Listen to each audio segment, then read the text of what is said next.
just a question mark about how far north this band of wet weather gets. Could bring a little bit of snow across the south.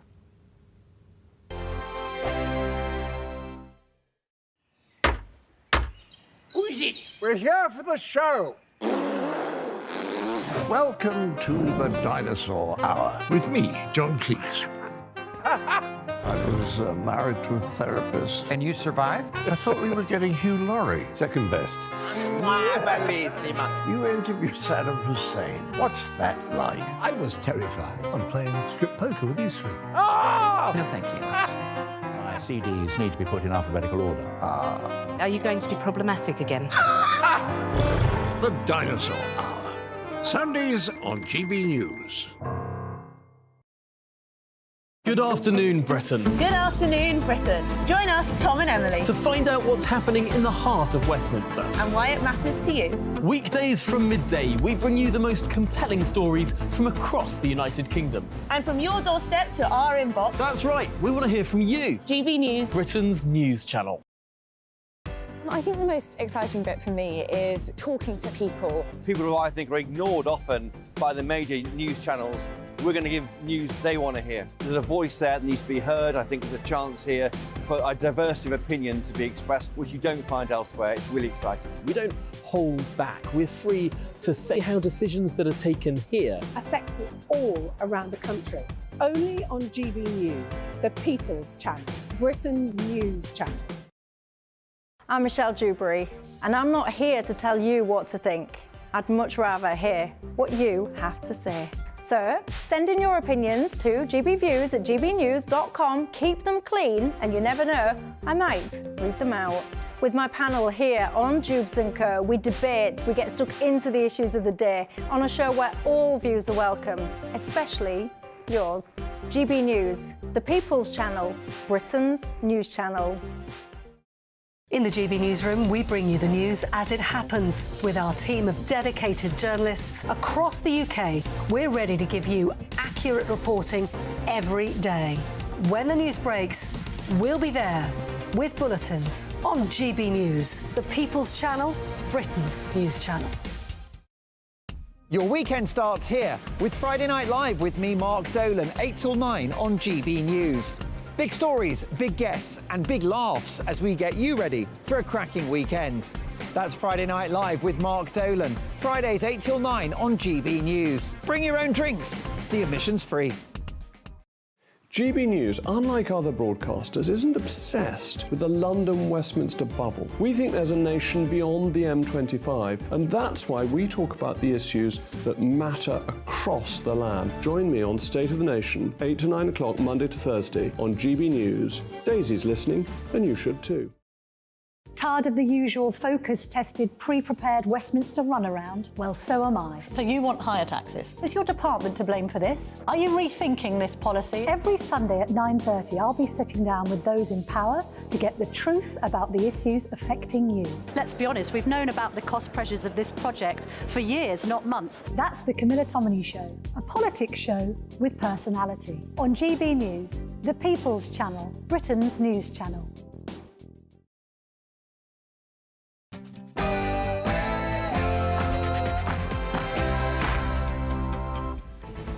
Good afternoon, Britain. It's 12 o'clock on Monday, the 27th of November. No, it's not. It's Tuesday, the 28th of November. So it is. New royal racism claims. A bombshell book out today claims Prince Harry and Meghan were left confused and upset with Prince William and Kate's lack of contact after not one but two royals made comments about Archie's skin tone.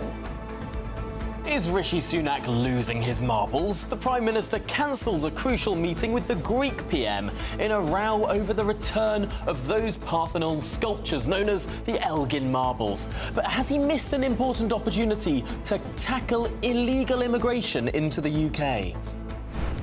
Smoke rises over Gaza. Despite the ceasefire, right now burning can be seen across the skyline. More hostages are expected to be released in the coming hours. We're there live.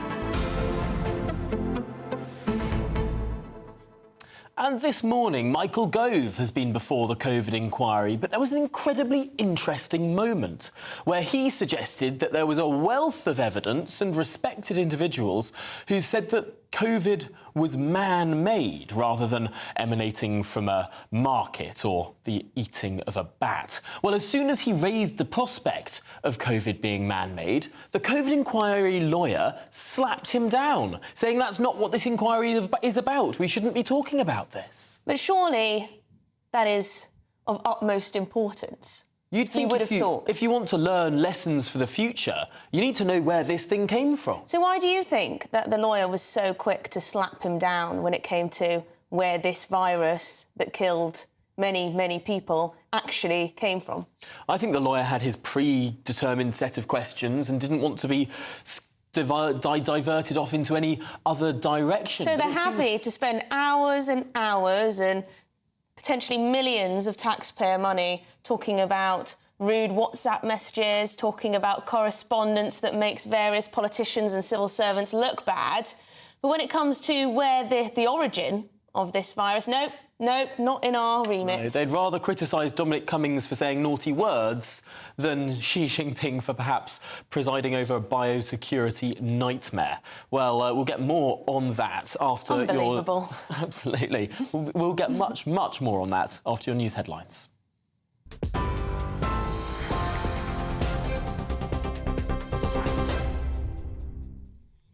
Good afternoon, 2 minutes past 12. This is the latest from the GB newsroom.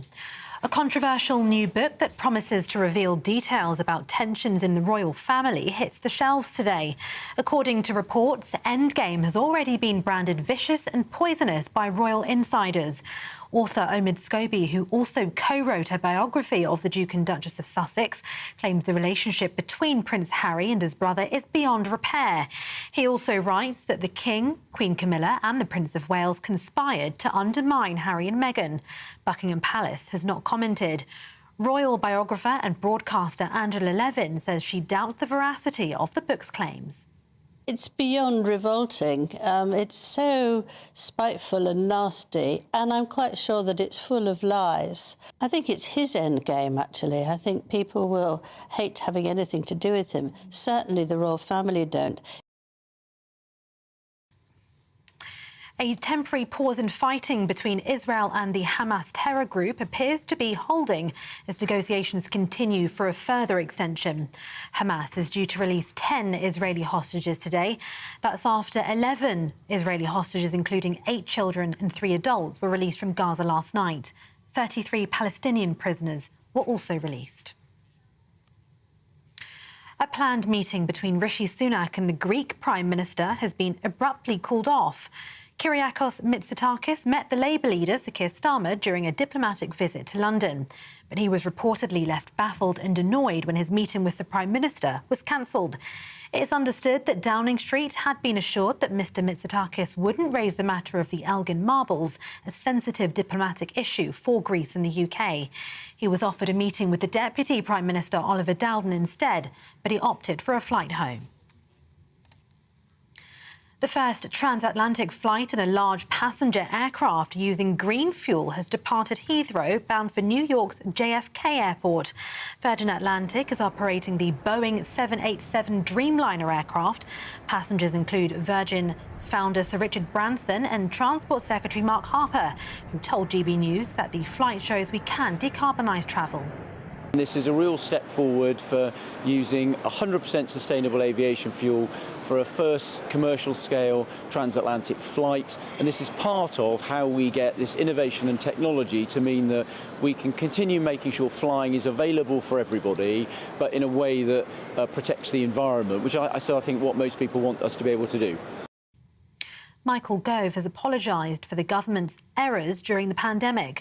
Giving evidence to the COVID inquiry today, the senior Tory MP apologised to victims and bereaved families for mistakes made during the pandemic. He also defended the former Prime Minister Boris Johnson against suggestions that he'd led a dysfunctional government. Mr Gove said he took some responsibility for mistakes made at the top level of politics as the crisis... I want to take this opportunity, if I may, my lady, to apologise to the victims who endured so much pain, the families who endured so much loss as a result of the mistakes that were made by government in response to the pandemic. And as a minister responsible for the Cabinet Office and who was also close to many of the decisions that were made, I must take my share of responsibility for that. Politicians are human beings, we're fallible. We make mistakes and we make errors.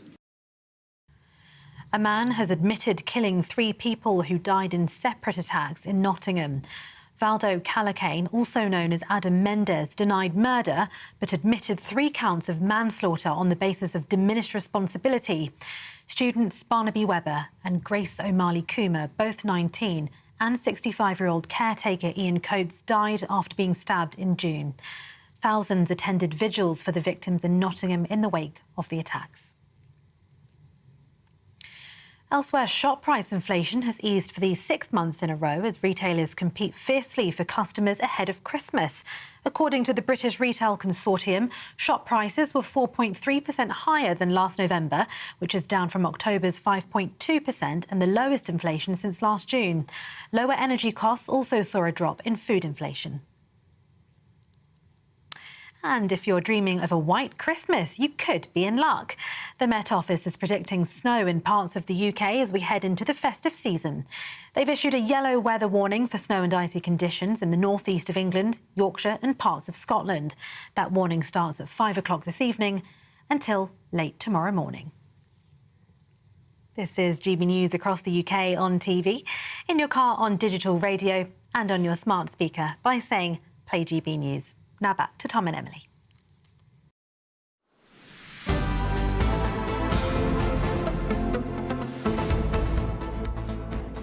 Right, our top story this hour. A new book claims to lift the lid on a royal family it claims is divided and in turmoil. Omid Scobie's new book, Endgame, Inside the Royal Family and the Monarchy's Fight for Survival, is finally being released today. Yes, the author promised the book would reveal moments the royal family should be, quote, ashamed of and shine a light on unsolved mysteries. But the question on everyone's lips is, does the book really live up to this hype? And is what's in it true? Presumably. Let's speak to our royal correspondent, Cameron Walker, who's dug into some of the claims for us, I believe. Now, there's quite a long list of claims in this book. Some will be more shocking than others. Can you pick out some of the juicy bits?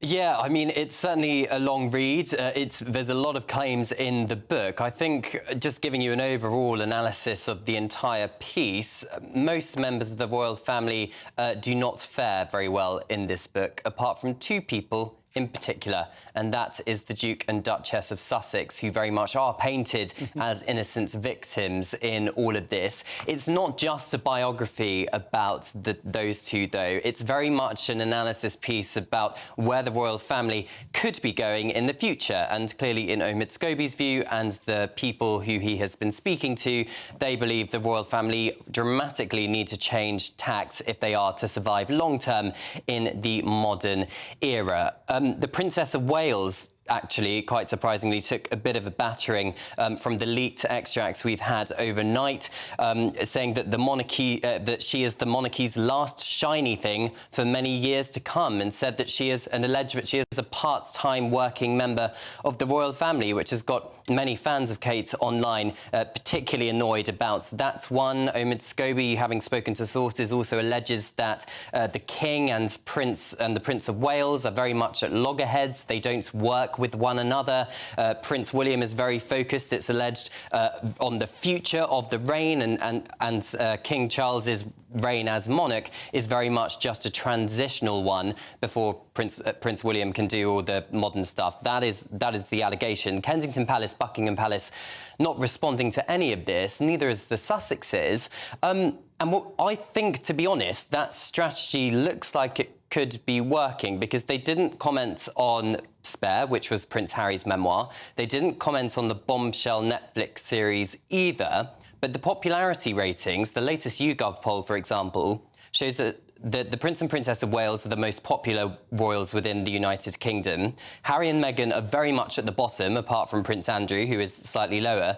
But even in the United States, Harry and Meghan, their popularity seems to be damaged by this victim narrative painting that we've had over the last few years. In terms of olive branches with the King and Harry and Meghan, it looks like, you know, this book is certainly not going to help with that.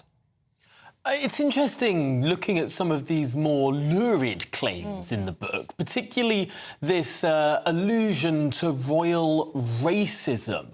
Can you tell us precisely what the new claims are here and whether they seem to stack up with what we already know about the family?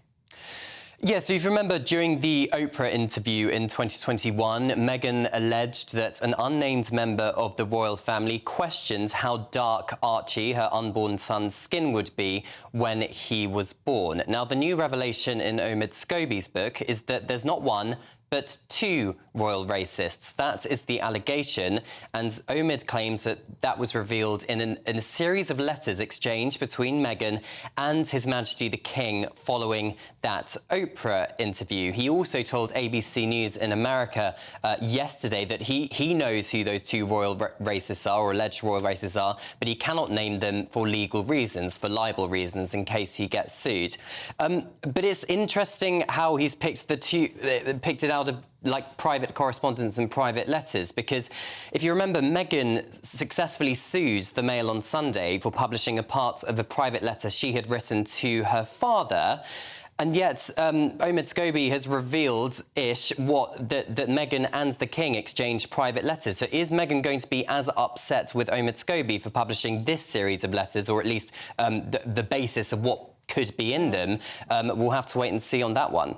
And how could this journalist, Omid Scobie, get these details? Is he a bit of a fraudster? Is he a bit of a swindler? How did he find this all out? Or is it Meghan and Harry briefing him behind the scenes? He's certainly not a fraudster. I mean, he has been being a royal journalist and royal correspondent for a number of years, and he has been on a number of tours and various engagements, speaking to people on both sides, both the Sussexes and Buckingham Palace. But I think it's fair to say that following the publication of his first book, Finding Freedom, Buckingham Palace very much perhaps cast him aside a bit. In fact, he admits or says it in this new book that one senior Buckingham Palace aide told him that he chose the wrong side and was too favourable with Harry and Meghan. So I suspect, not all, but I think a lot of the sources in this new book are very much Team Sussex.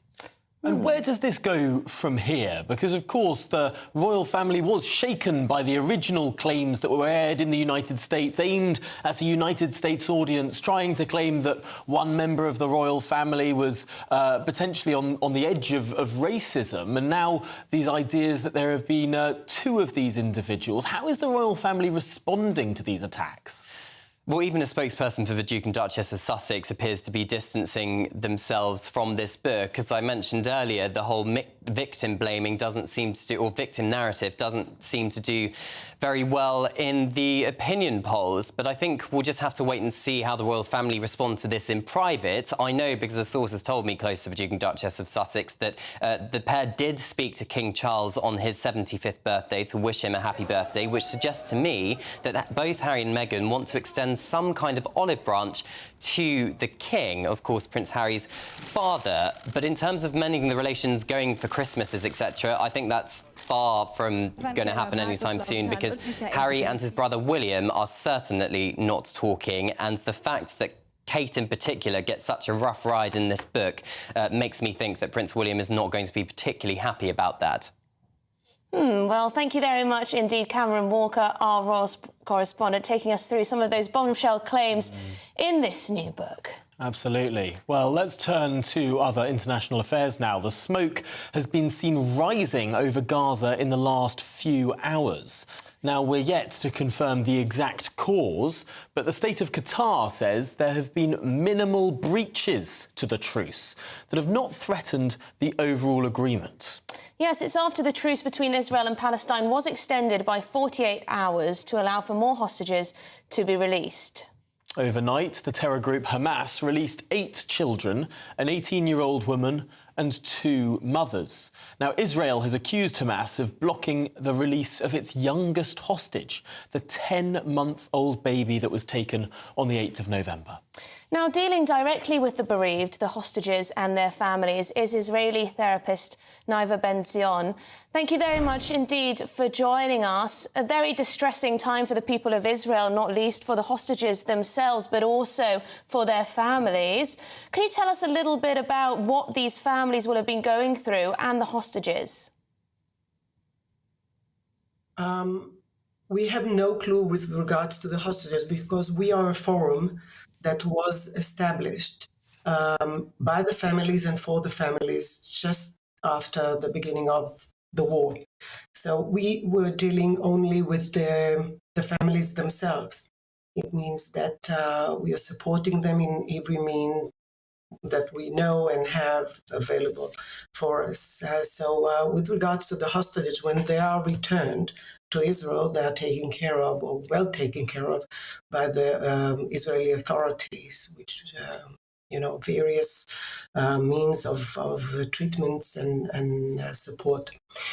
So we are mainly for the families. And I think that it's very important to understand that though small children has been released with their mothers, there are many people still held hostages or captive in Gaza.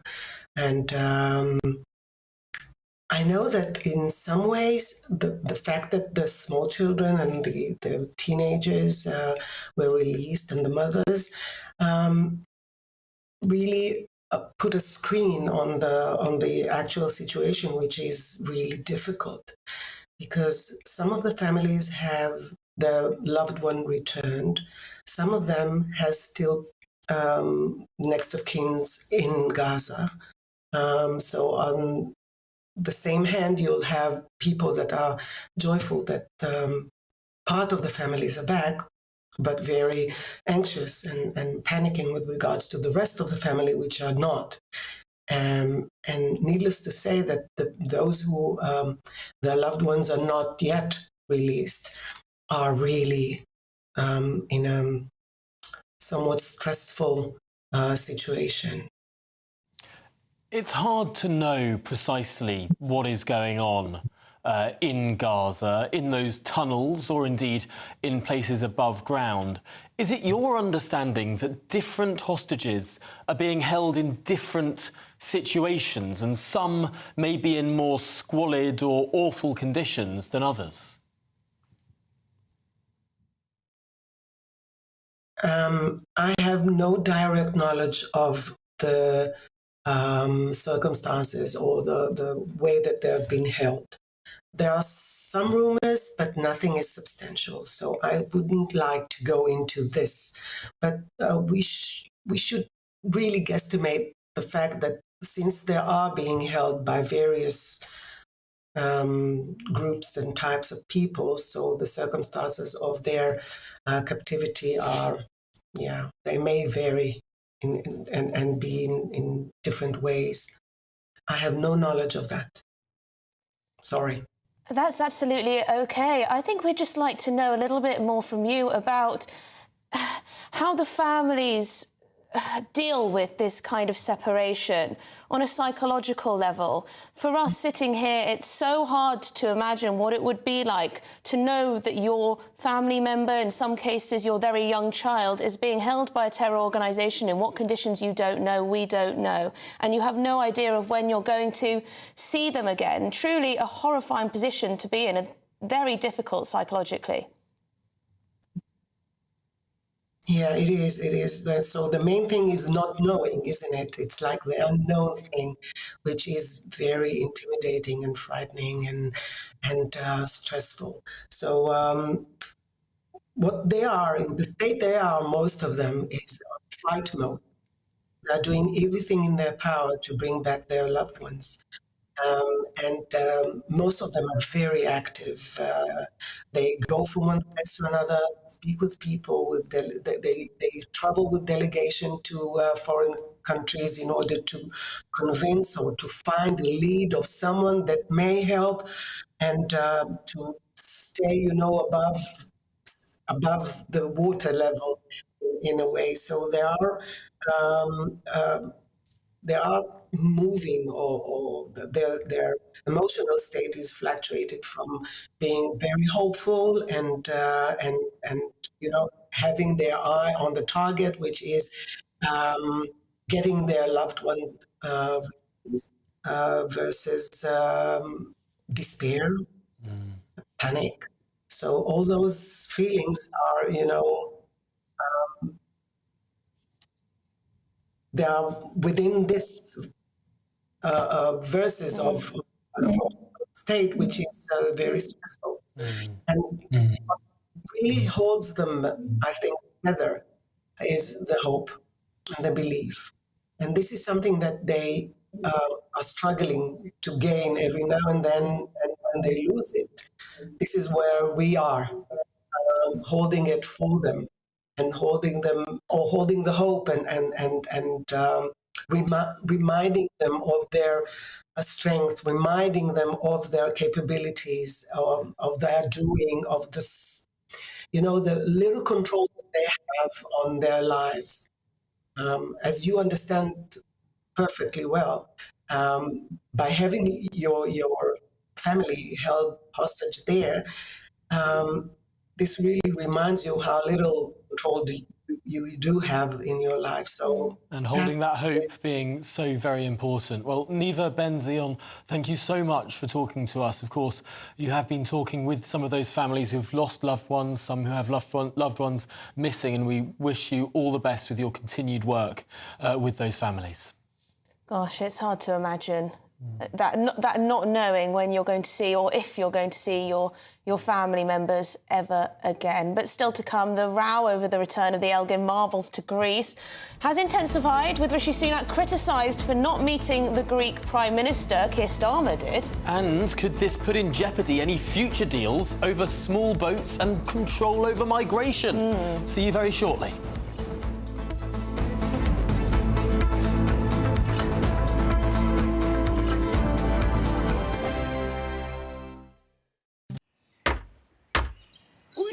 We're here for the show. Welcome to the Dinosaur Hour with me, John Cleese. I was married to a therapist. And you survived? I thought we were getting Hugh Laurie. Second best. You interviewed Saddam Hussein. What's that like? I was terrified. I'm playing strip poker with these three. No, thank you. My CDs need to be put in alphabetical order. Are you going to be problematic again? The Dinosaur Hour. Sundays on GBNews. Good afternoon, Britain. Good afternoon, Britain. Join us, Tom and Emily, To find out what's happening in the heart of Westminster. and why it matters to you. Weekdays from midday, we bring you the most compelling stories from across the United Kingdom. And from your doorstep to our inbox. That's right, we want to hear from you. GB News. Britain's news channel. I think the most exciting bit for me is talking to people. People who I think are ignored often by the major news channels. We're going to give news they want to hear. There's a voice there that needs to be heard. I think there's a chance here for a diversity of opinion to be expressed, which you don't find elsewhere. It's really exciting. We don't hold back. We're free to say how decisions that are taken here affect us all around the country. Only on GB News, the People's Channel, Britain's news channel. I'm Michelle Dewberry, and I'm not here to tell you what to think.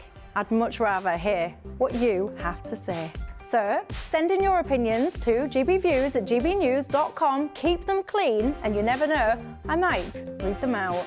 With my panel here on Jubes & Co, we debate, we get stuck into the issues of the day on a show where all views are welcome, especially yours. GB News, the People's Channel, Britain's news channel. In the GB Newsroom, we bring you the news as it happens. With our team of dedicated journalists across the UK, we're ready to give you accurate reporting every day. When the news breaks, we'll be there with bulletins on GB News, the People's Channel, Britain's news channel. Your weekend starts here with Friday Night Live with me, Mark Dolan, 8 till 9 on GB News. Big stories, big guests and big laughs as we get you ready for a cracking weekend. That's Friday Night Live with Mark Dolan, Fridays 8 till 9 on GB News. Bring your own drinks, the admission's free. GB News, unlike other broadcasters, isn't obsessed with the London-Westminster bubble. We think there's a nation beyond the M25, and that's why we talk about the issues that matter across the land. Join me on State of the Nation, 8 to 9 o'clock, Monday to Thursday, on GB News. Daisy's listening, and you should too. Tired of the usual focus-tested, pre-prepared Westminster runaround? Well, so am I. So you want higher taxes? Is your department to blame for this? Are you rethinking this policy? Every Sunday at 9:30, I'll be sitting down with those in power to get the truth about the issues affecting you. Let's be honest, we've known about the cost pressures of this project for years, not months. That's the Camilla Tominey Show, a politics show with personality. On GB News, the People's Channel, Britain's news channel.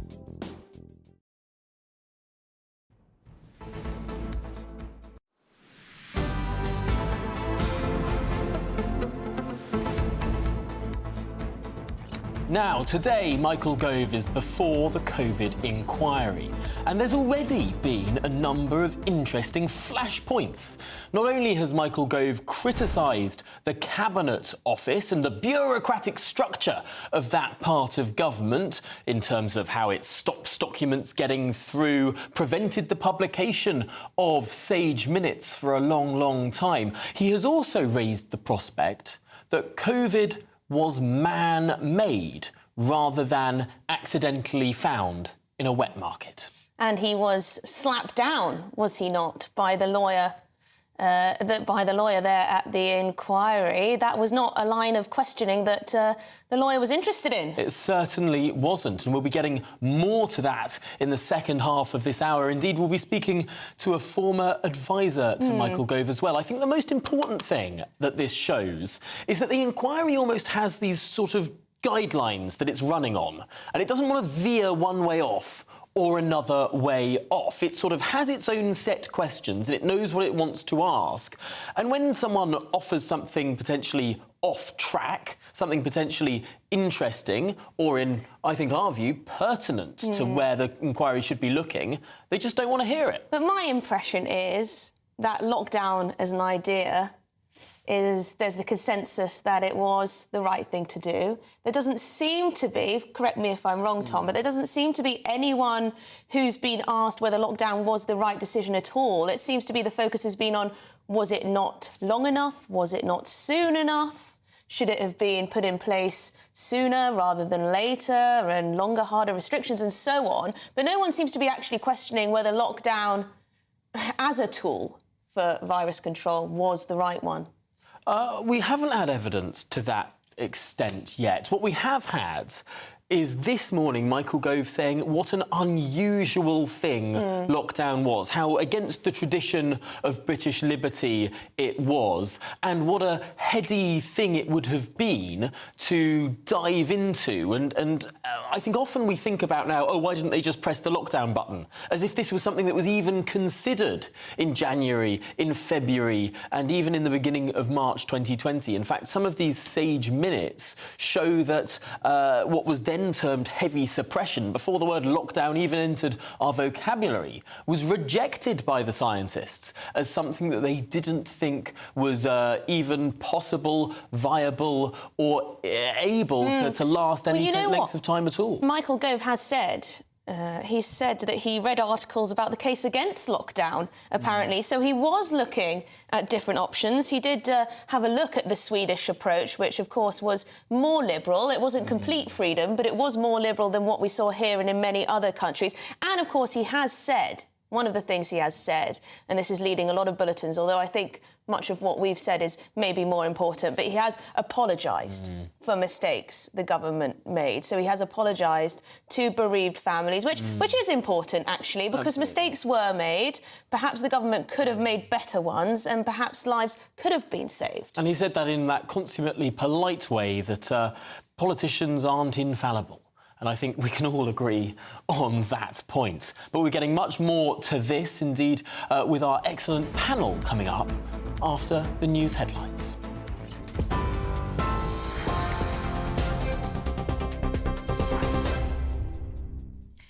Tom, thank you. This is the latest from the GB newsroom. Rescuers in India have broken through rocks and debris to reach 41 construction workers who've been trapped in a collapsed tunnel in the Himalayas for 17 days. The delicate process of retrieving the workers is now underway. They'll need to be transported on stretchers one at a time through a pipe that's just 3 feet wide. A controversial new book that promises to reveal details about tensions in the royal family hit shelves today. According to reports, Endgame has already been branded vicious and poisonous by royal insiders. Author Omid Scobie, who also co-wrote a biography of the Duke and Duchess of Sussex, claims the relationship between Prince Harry and his brother is beyond repair. Buckingham Palace has not commented. A temporary pause in fighting between Israel and the Hamas terror group appears to be holding as negotiations continue for a further extension. Hamas is due to release 10 Israeli hostages today. That's after 11 Israeli hostages, including 8 children and 3 adults, were released from Gaza last night. 33 Palestinian prisoners were also released. A planned meeting between Rishi Sunak and the Greek Prime Minister was abruptly called off amid a row over the Elgin Marbles. A spokesperson for the Prime Minister has said the Greek leader broke assurances not to publicly raise the dispute about the ownership of the Pantheon sculptures. Kyriakos Mitsotakis was offered time with the Deputy Prime Minister Oliver Dowden instead, but opted for a flight home. The first transatlantic flight in a large passenger aircraft using green fuel has departed Heathrow, bound for New York's JFK Airport. Virgin Atlantic is operating the Boeing 787 Dreamliner aircraft. Passengers include Virgin founder Sir Richard Branson and the Transport Secretary Mark Harper. And Michael Gove has apologised for the government's errors during the pandemic. Giving evidence to the COVID inquiry, the senior Tory MP apologised to victims and bereaved families for mistakes made during that time. He also defended the former Prime Minister Boris Johnson against suggestions that he'd led a dysfunctional government. You can get more on all of those stories by visiting our website, gbnews.com.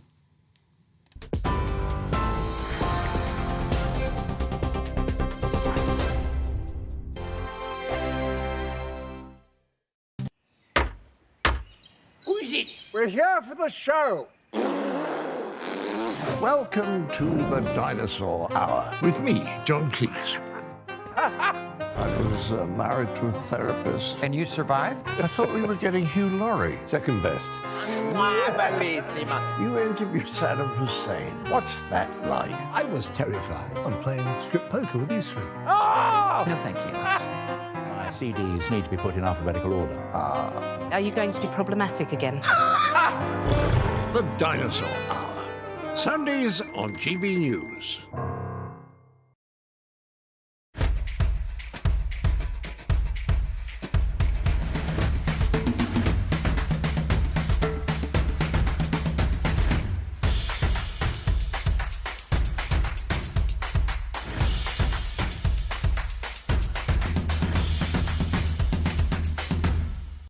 Wake up to the headlines with Headliners every morning at 5 a.m. We treat you to the day's biggest stories before anyone else, 7 days a week. You can catch up on everything you need to know before you've even had your kippers. Headliners every morning at 5 a.m. only on GB News, the People's Channel, Britain's news channel. GB News, unlike other broadcasters, isn't obsessed with the London-Westminster bubble. We think there's a nation beyond the M25, and that's why we talk about the issues that matter across the land. Join me on State of the Nation, 8 to 9 o'clock, Monday to Thursday, on GB News. Daisy's listening, and you should too. I think the most exciting bit for me is talking to people. People who I think are ignored often by the major news channels. We're going to give news they want to hear. There's a voice there that needs to be heard. I think there's a chance here for a diversity of opinion to be expressed, which you don't find elsewhere. It's really exciting. We don't hold back. We're free to say how decisions that are taken here affect us all around the country. Only on GB News, the People's Channel, Britain's news channel. There's only 3 people you can trust in life: your doctor, your lawyer, and your nana. I'm not sure. So join me, Nana Acquia, at 3 p.m. every Saturday and Sunday, where we discuss the biggest topics of the weekend. Be ready for battle. Could you be quiet? What is this? It's my new teeth. It's your new teeth. I don't bite. Well, not without a good reason. Always honest, always fun. Every weekend at 3 p.m. on GB News, the People's Channel, Britain's news channel. Your weekend starts here with Friday Night Live with me, Mark Dolan, 8 till 9 on GB News. Big stories, big guests and big laughs as we get you ready for a cracking weekend. That's Friday Night Live with Mark Dolan, Fridays 8 till 9 on GB News. Bring your own drinks, the admission's free. Tired of the usual focus-tested, pre-prepared Westminster runaround? Well, so am I. So you want higher taxes? Is your department to blame for this? Are you rethinking this policy? Every Sunday at 9:30, I'll be sitting down with those in power to get the truth about the issues affecting you. Let's be honest, we've known about the cost pressures of this project for years, not months. That's the Camilla Tominey Show, a politics show with personality. On GB News, the People's Channel, Britain's news channel.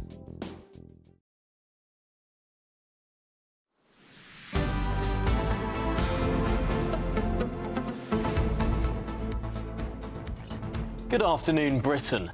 Now, amidst this diplomatic row breaking out between the United Kingdom and Greece, we're going to get an update from our political editor who has been in the belly of the beast. Christopher Hope has spent the last hour or so in Downing Street. Chris, what have you learnt? Yeah, well, I mean, sometimes things surprise you in politics. This one, it did certainly to me. 30 minutes of the lobby meeting with the PM spokesman just now was discussing the marbles, these Parthenon marbles. The warnings from the government now that even to loan them to Greece would create a slippery slope. Other countries would claim other treasures from our museums and try and get them back. The PM spokesman threw some shade on George Osborne's attempt. He's the chairman of the British Museum to find a solution to this dispute, saying it's up to him, up to the museum, what a private individual does. But there's clearly a lot of beef right now between the UK and Greece. To rewind for viewers briefly, the Greek Premier did an interview on the Laura Kuenssberg programme on Sunday morning, in which he said that having the Parthenon marbles, which are of course taken from the Acropolis in Athens in the beginning of the 19th century, is like having Mona Lisa split between the British Museum and the Louvre.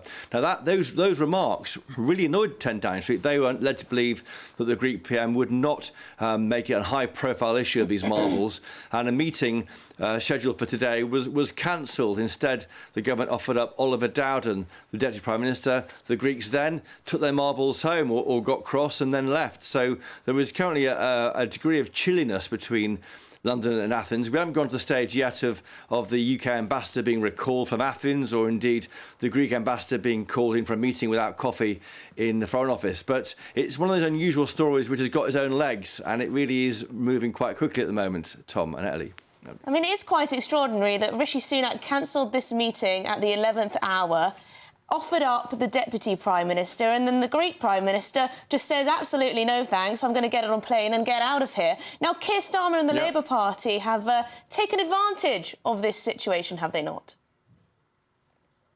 That's right, and we heard, didn't we, on the interviews on Breakfast this morning, how the Labour's trying to take the higher ground here and say the marbles are not really a priority for the Labour government. They're looking at trying to... They did meet yesterday with the Greek Premier and spoke about other areas of common cause, migration and the rest. And there's lots more bigger fish to fry between London and Athens. But I think what's happening here maybe is, that our PM, the Prime Minister, Rishi Sunak, is making clear the UK won't be bossed about, will take a stand when it feels it's had its nose put out of joint. There's some politics also too, because I'm sure that it won't damage the Tory government's image of itself, that it won't bow and hand back treasures to other countries when they ask them, and they maybe want to suggest that maybe Labour may try and do that. There are reports in the Greek press that Sir Keir Starmer would look for a legal solution to this. So I think there's politics involved, there's diplomacy involved, and it's blown itself into a bit of a big deal this Tuesday morning here in Westminster. Well, don't think anyone expected this at the beginning of the week. Nope. Christopher Hope, thank you very much for bringing us the very latest lines from the thinking at the heart of Downing Street. Well, I'm delighted to say we have our studio panel here with us. This afternoon, we have political editor, HuffPost UK, Kevin Schofield, and the former special advisor to Michael Gove, Charlie Rowley. Thank you very much indeed for your time. You heard what Christopher Hope had to say. It's quite extraordinary, this series of events. Has Rishi Sunak stuck his foot in it massively? How significant is this diplomatic row? I don't think it's I think it's a non-issue. I really do. I really do. I'm so Prime sorry. Minister left the country in a huff because of. Who cares? Who cares? Who is it? Who is he? Who is he? Nobody in Europe. Greece have got their own problems when it comes to finances. We'll take no lectures from them. I know we've got an economic sort of situation which is getting better, but France always seem to have their own issue. I just think we've all lost our marbles, frankly, talking about this issue, because no one in this country, no member of public, I think, if you go outside today and say, what matters to you? Are you interested in what the government's doing? Are you interested about the economy? Are the tax cuts that we heard about in the autumn statement last week going to impact on you? They are interested in illegal migration, and that was apparently up for discussions. They are. And Rishi Sunak's missed out on that. Well, but it's the Greek Prime Minister that's flounced out, if you ask me. So I think, look, I think it's a totally non-issue. It'll be yesterday's chip paper or whatever, whatever they call it.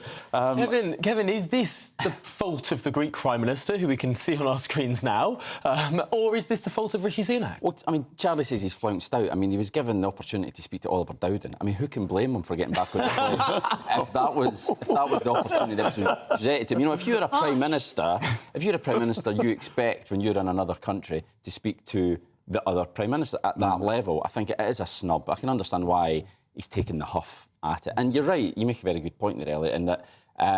There was an opportunity there. You could talk about the marbles in the margins. You could just, park it, say we don't agree, that's fine, but let's talk about the stuff that we actually need to talk about, such as immigration, the economy, the war in Ukraine, Israel, Gaza, all that type of stuff. So that opportunity has now been lost. And yet, if we're to believe Number 10, there was an official agreement behind the scenes that this would not be raised in a public way. And yet there was the Greek Prime Minister on national television on Sunday morning saying it's like ripping the Mona Lisa in two, the most visceral imagery you could possibly imagine. Who's to blame here?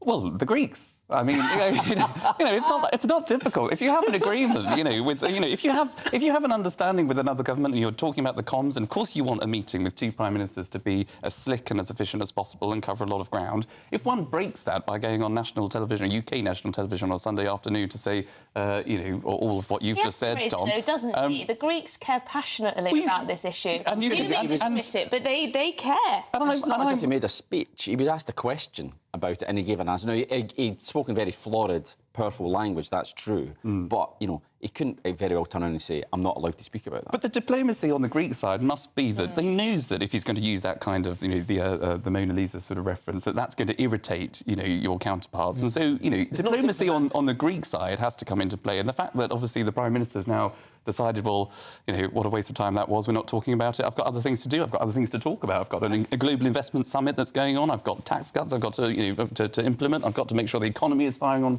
all cylinders.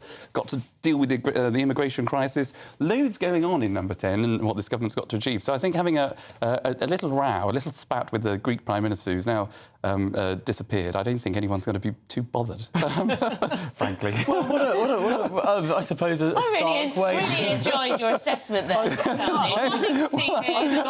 We didn't get to talk about the Ottomans or the Napoleonic Wars or Elgin's salvage operation and the supposed agreement. Perhaps none of that is relevant. The other thing, though, is that he has given Keir Starmer an opportunity to look like the bigger man, a bit prime ministerial. He met the Greek Prime Minister, there's a nice picture of them shaking hands. They talked about things, including the marbles, but they talked about other things as well. And I think it was just an opportunity that Rishi Sunak has. It is interesting, because this is not the first European leader that Keir Starmer has met. He had his meeting with Macron recently. He seems to be doing this sort of tour of European leaders, almost acting as if he's already Prime Minister. Yeah. Well, if Keir Starmer had his way, he'd be meeting European leaders every day because he wants to go back into the EU. So I think it's a credit to this Prime Minister to say, hold on, we're doing business our way in the UK since Brexit. The European Union anthem being his favourite piece of music. Or his piece of music he thought would best describe the Labour Party in a peculiar sort of way. Yeah.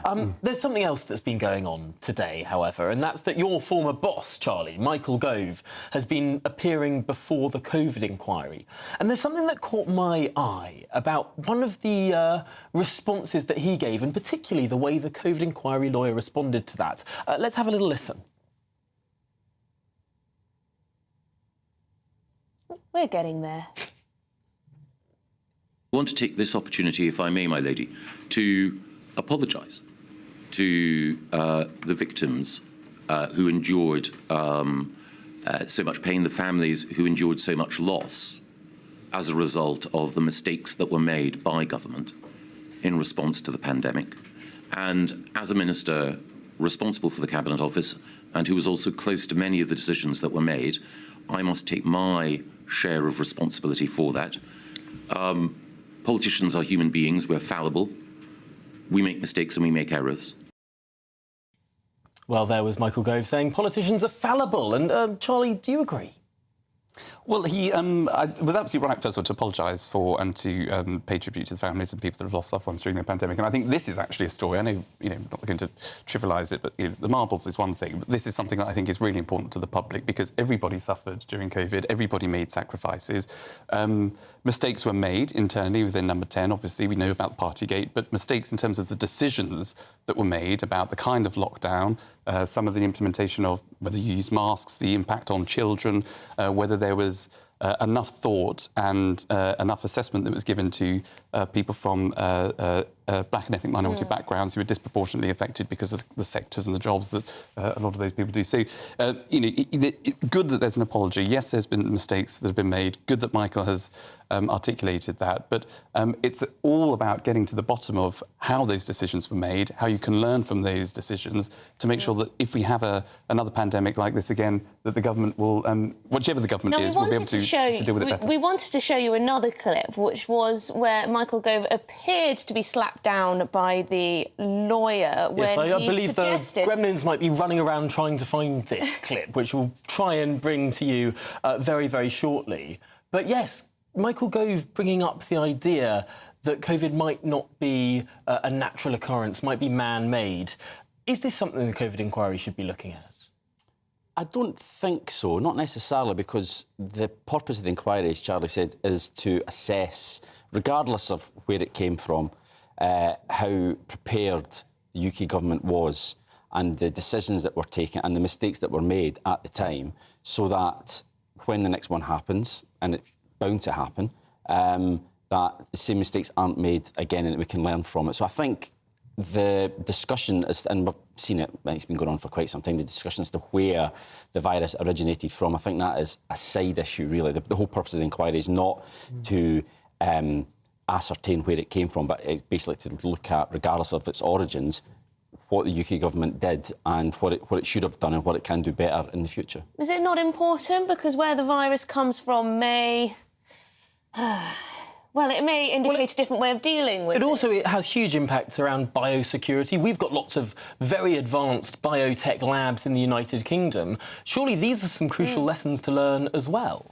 Well, it's important to know, but it's something for globally everybody want to know where it came from because it was a global crisis. But I think in terms of this inquiry, I agree with Kevin that in terms of this inquiry, people need to know and understand why the decisions were made, under what pressures ministers were under, and the relationship between ministers, advisors, civil servants, the breakdown in those relationships more often than not, to make sure that something like this is dealt with much more effectively. OK, well, if the origin of the virus is not that important for this domestic COVID inquiry, then surely looking at lockdown and the cost-benefit analysis there is, it seems to me, correct me if I'm wrong, but it seems to me that the narrative, that there seems to be a consensus that lockdown was the right policy, and the only difference of opinion seems to be about when it was implemented, whether it was too late.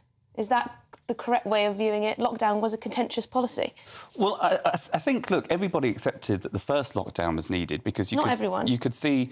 Well, I think the majority of people... I mean, there will always be people that, didn't think lockdown, and that's a perfectly acceptable view to take, isn't it? But I just think, where the country was, and if you, recall back in the run-up to March, actually, the public had decided, people were not coming into London.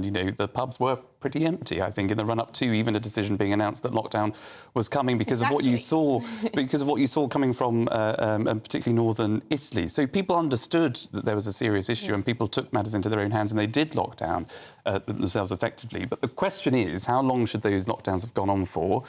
Should there have been 3 or 4 more?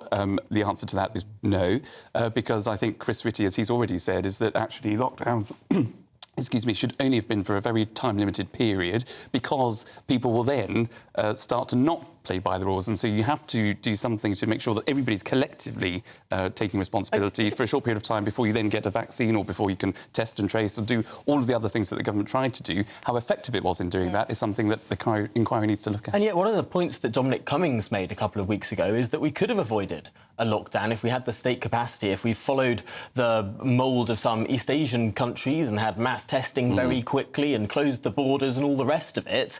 But the state wasn't even considering doing those things. It viewed it as damage mitigation rather than preventing the disaster in the first place. Well, yeah, and I think that speaks to the fact that we weren't prepared for it. The pandemic plan was based on a completely different virus. It was an influenza pandemic that we were prepared for, and obviously this was a coronavirus pandemic. So again, this is something else I think that is rightly going to be investigated, and hopefully the conclusions will reach, the inquiry will reach a conclusion which convinces people that come the next pandemic, the government is in a much better place to handle it. Well, we do have this clip of Michael Gove now. Let's have a little look and see if we can get some quick reaction off the back of it. There is a significant body of judgment that believes that the virus itself was man-made, and that presents a set of challenges as well. Forms no part of the terms of reference of this inquiry, Mr. Gove, to address that somewhat divisive issue. A divisive issue. I mean, just finally on this, Kevin, should the inquiry be shutting down divisive issues? I think if it's not within the remit of the inquiry, I mean, this inquiry is already going to go on for a very long time. I think if we start getting diverted off tangents into issues which it is not supposed to be dealing with, then it will go on for even longer. It is a proper debate, and it is something I think that absolutely the world needs to know and absolutely 100% identify where the virus came from. That is true, but I don't think it's a question for this particular inquiry. Fair enough, you seem to both be in agreement with that. So let's see if you have a different opinion on this last story. Rather bizarre, the Oscar-winning actress Olivia Colman, well, she's appeared in a campaign video and highlighting the role of pension funds in fossil fuel projects. And she's dressed as a latex-wearing oil executive called Olivia Colman. Let's take a look. Hello, my name is Olivia Colman. And on behalf of the fossil fuel industries, I would like to say a huge thank you for all your support this bumper year. People like you have pumped billions of your hard-earned pounds into our gas and oil businesses. The cash from your pensions has helped us dig, drill and destroy more of the planet than ever before. It's an interesting line, especially over a time period where people have been a little bit worried about being able to heat their homes. Charlie, do you think that Oscar-winning actresses should be getting, I suppose, this contentious? Well, it looked like a pretty slick campaign ad. It looked quite professional, so I'm sure as an actress she got paid for it, and that's that. It's a bit of a luxury relief, though, isn't it? People with pension funds, with their money in fossil fuels, they want a good return. They want to be able to see through their retirement years, knowing that they've got a bit of cash. Yeah, I mean, it's not. They're not worried about whether and what it's invested in necessarily, are they? Or maybe they are. Well, I think a lot of people, if they're lucky enough to even have a pension, don't really think about it. They put their money into each month and they leave it to the companies themselves to invest it. Now, if you are in a fortunate position where you have the time and energy to investigate where your money is going, then perhaps, if you have a strong belief about fossil fuels, then you can put pressure on the company, or you can say, I want to put in an ethical fund. I believe that's what pension companies have. That being said, I think most people probably don't. I know I don't. You know, I'm quite happy just to leave them to go on with it. I have no idea where my pension gets invested, but I really do care that my energy bills aren't 3 times as high next year as they were previously, which I think is what most people probably prioritised over the last 2 years. Yeah, I think that's right. And I think that the final thing is that I think everybody is understanding of the climate change issues and making sure that you can have sort of net zero, achieve net zero by 2050, whilst making sure that it isn't a costed burden to household bills and people that are struggling. So I think everybody can get behind that. But when you have these sort of noises off and campaigns that kind of undermines perhaps a collective collective thought of making sure that bills can come down, as well as protecting the planet, I just think it's slightly unhelpful at this time. I think it's the grandstanding, isn't it? And the we know best what you should be doing with your money. It can backfire. It can backfire sometimes. You get a famous face on taking a political stance, which they're absolutely entitled to do. I think sometimes it doesn't persuade people. Actually, it makes them think, oh, it's just such a shame as well, especially if it's an actress or an actor that you really like. And I was a big fan of Olivia Colman, and it's like one of these things, never meet your heroes. Never, I mean, I'll just sort of remember her from Peep Show and that Michelin Web look and all the wonderful films she's done recently. I'd rather think of her as that rather than sort of a political activist. Right, well, we've got to leave it there. Thank you very much indeed, Kevin and Charlie. It's been great to speak to you about all those juicy topics. We'll be bringing you more, including the latest royal revelations, in just one moment. Who is it? We're here for the show. Welcome to the Dinosaur Hour with me, John Cleese. I was married to a therapist. And you survived? I thought we were getting Hugh Laurie. Second best.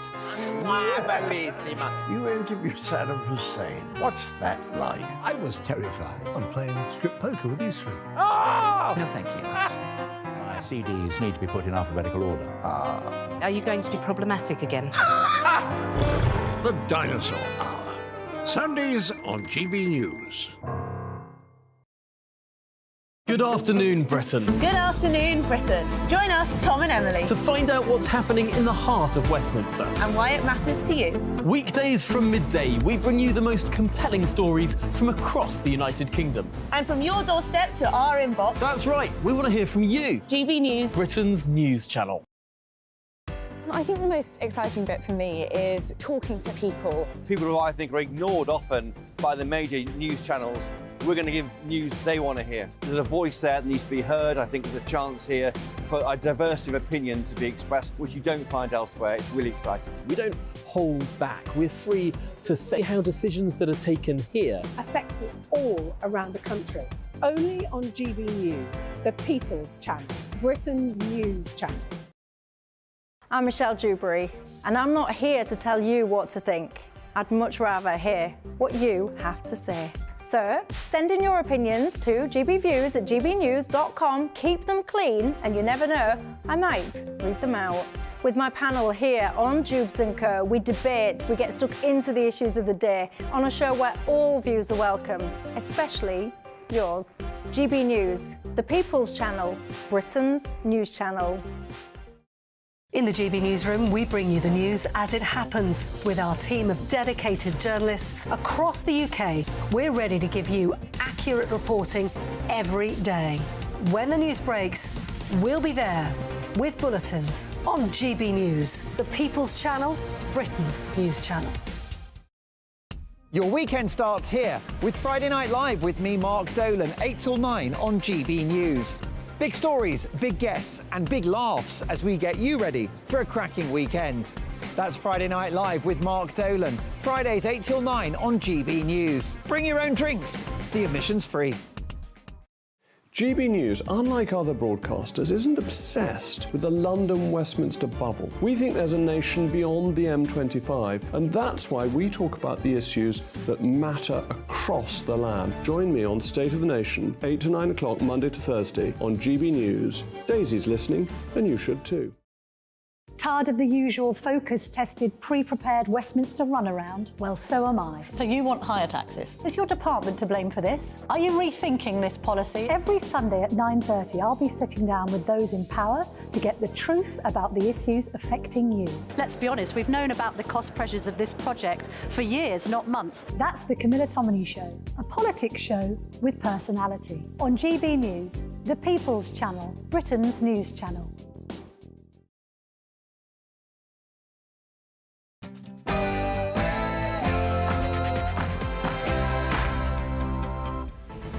Good afternoon, Britain. It is 1 o'clock on Tuesday, the 28th of November.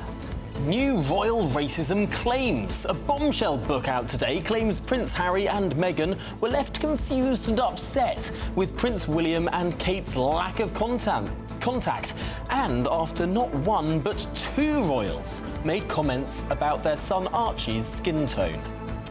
Is Rishi Sunak losing his marbles? The Prime Minister cancels a crucial meeting with the Greek Prime Minister in a row over the return of the Elgin Marbles. But has he missed an important opportunity to tackle illegal immigration to the UK? BBC bombshell. The BBC is slammed for including a comedian who accuses Israel of genocide in Gaza as a host on their flagship programme, Have I Got News for You?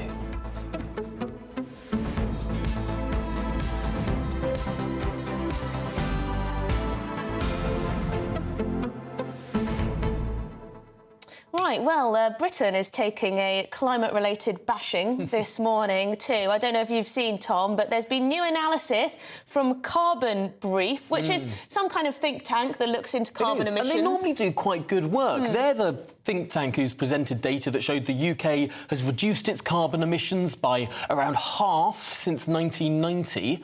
But they've just done some new analysis which showed that actually, if you add up historic emissions and you include the entire British Empire in those historic emissions, the British Empire, of course, spanned around a third of the globe at one point, well, guess what? Our carbon emissions become higher.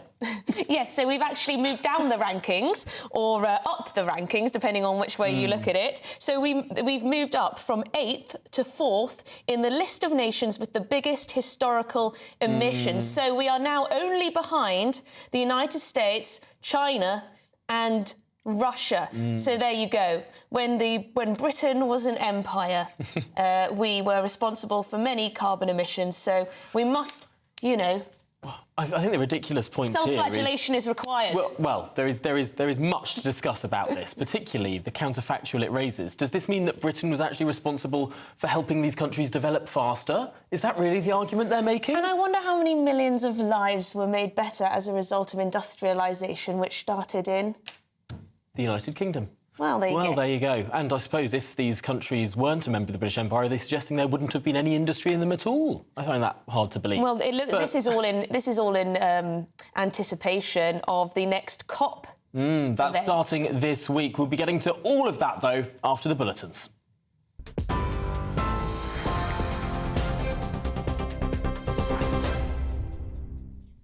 Good afternoon, 2 minutes past 1. This is the latest from the GB Newsroom. A controversial new book that promises to reveal details about tensions in the royal family hits the shelves today. According to reports, Endgame has already been branded vicious and poisonous by royal insiders. Author Omid Scobie, who also co-wrote a biography of the Duke and Duchess of Sussex, claims the relationship between Prince Harry and his brother is beyond repair. He also writes that the King, Queen Camilla and the Prince of Wales conspired to undermine Harry and Meghan. Buckingham Palace has not commented. Royal biographer and broadcaster Angela Levin says she doubts the veracity of the claims. It's beyond revolting. It's so spiteful and nasty, and I'm quite sure that it's full of lies. I think it's his end game, actually. I think people will hate having anything to do with him. Certainly the royal family don't. A temporary pause in fighting between Israel and the Hamas terror group appears to be holding as negotiations continue for a further extension. Hamas is due to release 10 Israeli hostages today. That's after 11, including 8 children and 3 adults, were released from Gaza last night. 33 Palestinian prisoners were also released. A planned meeting between Rishi Sunak and the Greek Prime Minister was abruptly called off amid a row over the Elgin Marbles. Rishi Sunak decided it would not be productive to hold a meeting with his Greek counterpart after the Greek leader broke assurances not to publicly raise the dispute about the ownership of the Pantheon sculptures. Kyriakos Mitsotakis was offered time with the Deputy Prime Minister Oliver Dowden instead, but opted for a flight home. The first transatlantic flight in a large passenger aircraft using green fuel has departed Heathrow, bound for New York's JFK Airport. Virgin Atlantic is operating the Boeing 787 Dreamliner aircraft. Passengers include Virgin founder Sir Richard Branson and the Transport Secretary Mark Harper, who told GB News that the flight shows we can decarbonise travel.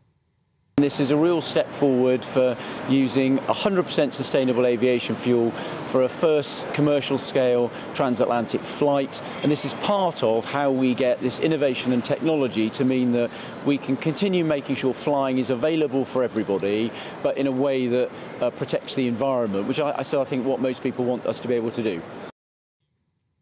Michael Gove has apologised for the government's errors during the pandemic. Giving evidence to the COVID inquiry, the senior Tory MP apologised to victims and bereaved families for mistakes made during that time. He also defended the former Prime Minister Boris Johnson against suggestions that he'd led a dysfunctional government. Mr Gove said he took some responsibility for mistakes made at the top level of politics as the crisis unfolded.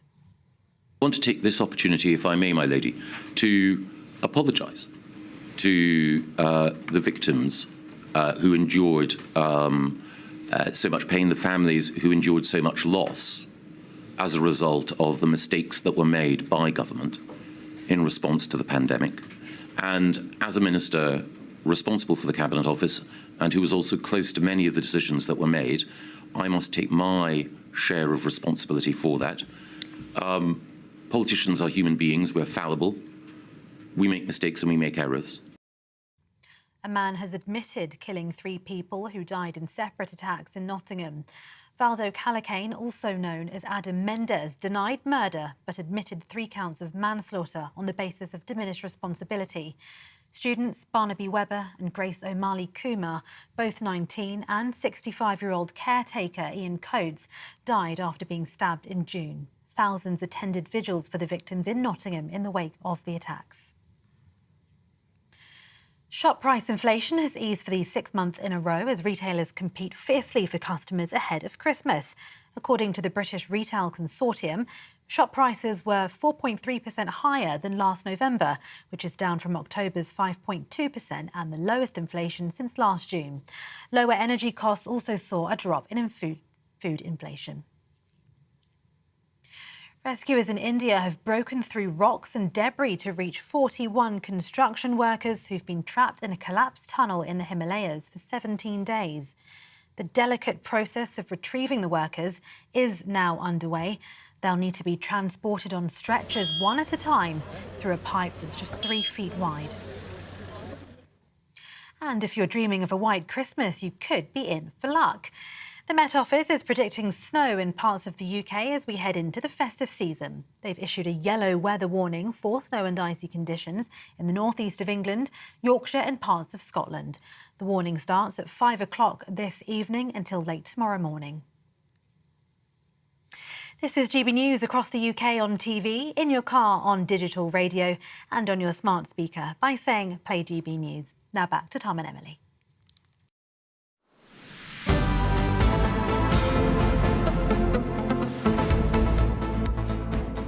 So, the book which claims racism and turmoil within the royal family.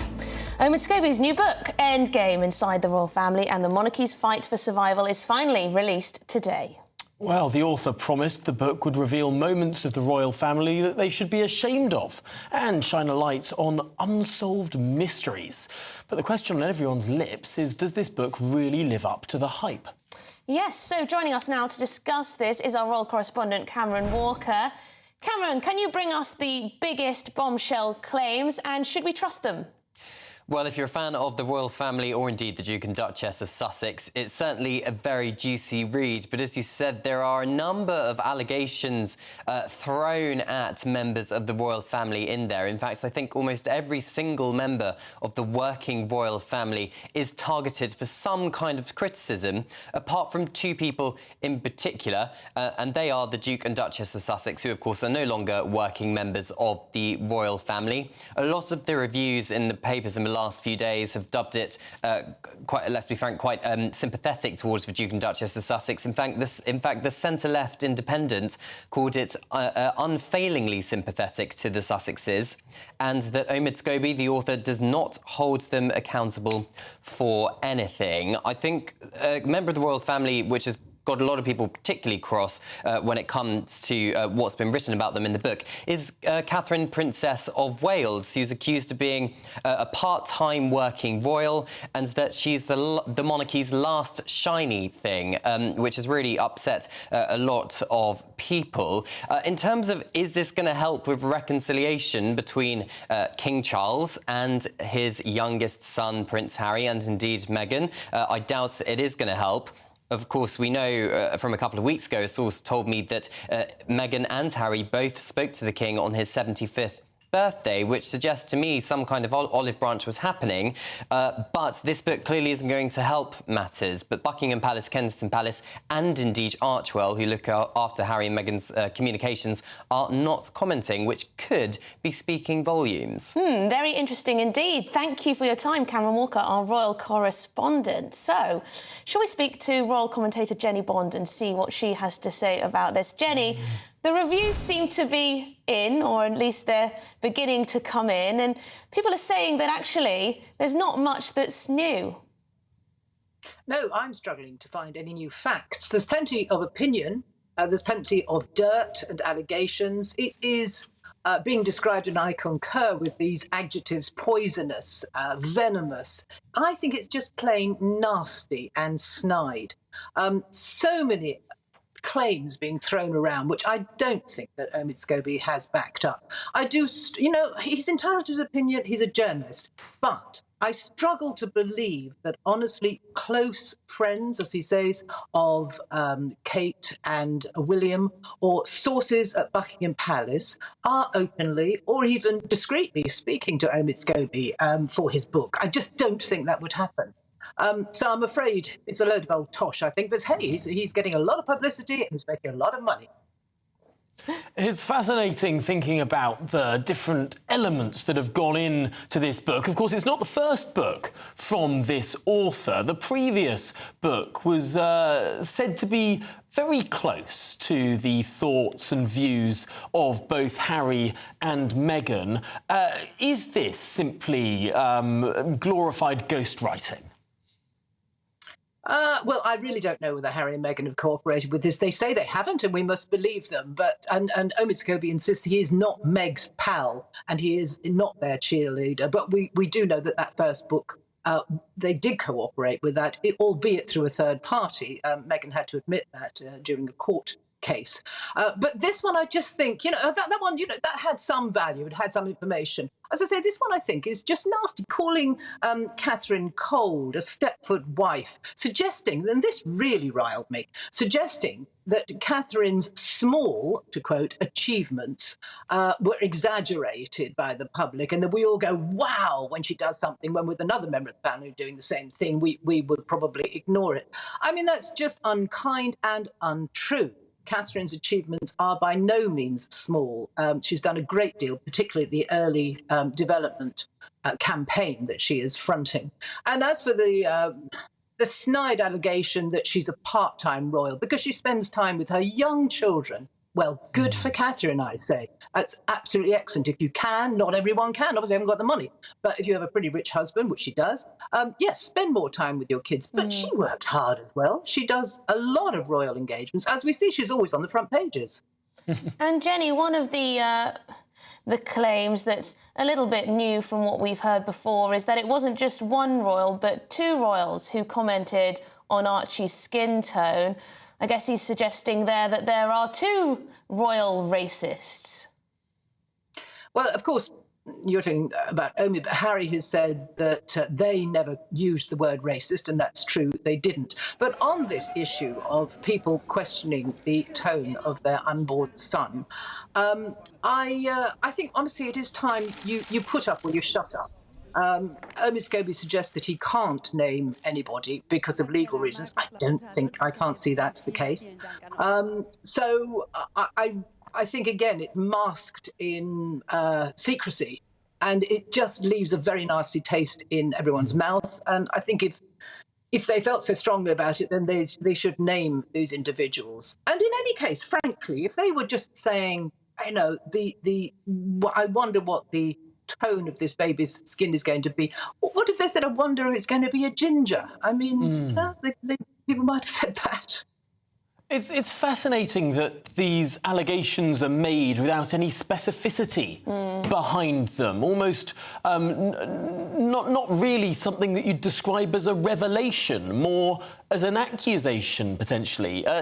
Just finally, Jenny, as someone who's written many books about the royals yourself, would you ever publish something like that wasn't backed up by the sort of evidence or even the sort of specificity that one might expect? Yeah, I think this is the problem. There's a lot of opinion there. And as I say, he's perfectly entitled to his opinion, but I would like some journalism here that was shown to be backed up with facts. It's all innuendo, it's all hearsay. Look, granted, it is difficult being a royal reporter. You don't often get to talk to the principal person, so it's all through third parties generally, and you do rely on your sources. My beef with this is that I cannot believe, as I say, that people close to the royal family would wish to talk to Omid Scobie to cooperate with this book, except Harry and Meghan and their people, perhaps. Well, thank you very much indeed for your insight. Jenny Bond, their royal expert and author herself. Thank you very much indeed for your time. Now, in a controversial move, the BBC has announced Guz Khan as a host for the long-running panel show Have I Got News For You? Yes, the comedian Khan has posted on social media in support of Palestine since the Hamas terror attacks on October the 7th, which is entirely reasonable. However, he's gone further. He's accused Israel of ethnic cleansing and even genocide. So joining us now to speak with us is journalist and broadcaster Danny Kelly. Danny, this is a bit of an interesting one, isn't it? It's all perfectly fine for someone in the media to come out in support of Palestine in this very controversial and ongoing conflict. But do you think he's gone too far to be a BBC presenter? Well, having spent 18 years at the BBC on a regional level, the BBC are once again reminding me that they're their own worst enemies. I remind you of the international editor, Jeremy Bowen, who misreported the tragedy of the hospital that was struck. And there was lots of confusion and contention about whether it was an Israeli missile or whether it was indeed a Palestinian Hamas missile that had misfired. And he got it wrong. The BBC got it wrong. And only a couple of days ago, he was interviewed. And he said, although he got it wrong, he has no regrets. And that is symptomatic of the arrogance displayed sometimes by bigwigs at the BBC. So I'm not entirely surprised that Mr. Khan has been given this opportunity. The optics are awful. I truly worry about the future of the BBC licence fee, because Mr. Khan has used the Gary Lineker defence, that he can write what the hell he wants politically because he's not a news reporter. Gary Lineker does more to harm the future of the BBC licence fee than any defund the BBC licence fee organisation. And that's the tragedy about the situation. If I was a boss at the BBC, Emily, I would say, although Have I Got News For You is produced by a third-party company, a company called Hattrick, I would say, look, for God's sake, what are you thinking about? Do you not realise the spotlight that this organisation is under at the moment? Say that, and that's a valid point of view, and there does seem to be more examples of the BBC stretching over into that area and potentially undermining its impartiality. Other people might say, however, that this is a comedy programme with a rotating host. One week it might be someone who said something a bit beyond the pale on this side of the issue. It could well be that in a couple of weeks' time they have someone from the other side. What would you say to that? Well, I take you back to my earlier comments. I think for the time being that this is such a sensitive issue. I wouldn't have anyone from either side. And that is the tone deafness, once again, being displayed by BBC management. I just think that it is so sensitive an issue where people are either being accused of genocide or people are either being accused of terrorists. I remind you both, the BBC only 50 days ago, or 52 days ago when October the 7th happened, that they were being, quite correctly in my view, being lambasted by everyone else in the world for refusing to call Hamas a terrorist organisation. I just think, my honest opinion is, yes, it's got a weekly panel rotation. I get all of that, and the host is rotated. I understand. But I just think at the moment this is just far too sensitive and far too an important issue to even be appearing on a satirical show myself. And we've seen, you know, story after story of BBC staff themselves being rather upset with either the editorial of the output, either way, actually. I've lost output. Oh, sorry, Danny. We'll leave it there. Thank you very much indeed for your time, journalist and broadcaster Danny Kelly. What I was going to say is that we've seen stories of BBC staff being very upset, perturbed either way, for the editorial stance of the BBC. We've seen also reports that the BBC warned staff that they shouldn't probably take part in anti-Semitism marches, anti-Semitism marches. And we've seen that a BBC staff has briefed the papers saying he was lost for words when Guz Khan was given this position. Very difficult for the BBC, but sometimes they walk into these problems. Well, it's the thing. If you're going to say that you're an impartial broadcaster, if you're going to say that you're a tax-funded broadcaster representing the whole country, there is a certain extra level of scrutiny that you're going to be placed under, I would think. And if you're going to say that none of your presenters can have opinions, and then you sort of hire presenters with opinions, but in this that day sort of and runs age, against it, doesn't it? I'm just going to give a counter to that, because in this day and age, it must be almost impossible to find journalists, commentators, hosts for programmes who have never shared a controversial opinion on a divisive issue. Because, you know, younger reporters, they've been pointed out to have been far left or, you know, have other views. It must be difficult to find people who can reasonably be called totally impartial. I think the most easy thing to do is just find people who've never had a Twitter account. Yes. That seems to be where everyone finds their comeuppance. But we've got much more to discuss on this afternoon's programme. Yes, we're going to be discussing the controversy around those Elgin Marbles. Should they be returned to Greece? And did Keir Starmer play a blinder here by meeting the Greek PM himself instead of Rishi Sunak? Is he playing Prime Minister already? This is Good Afternoon Britain. We're on GB News.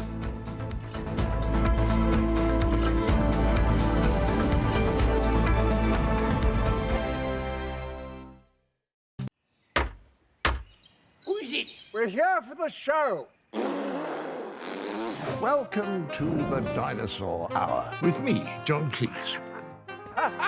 I was married to a therapist. And you survived? I thought we were getting Hugh Laurie. Second best. You interviewed Saddam Hussein. What's that like? I was terrified. I'm playing strip poker with these three. No, thank you. My CDs need to be put in alphabetical order. Are you going to be problematic again? The Dinosaur Hour. Sundays on GB News.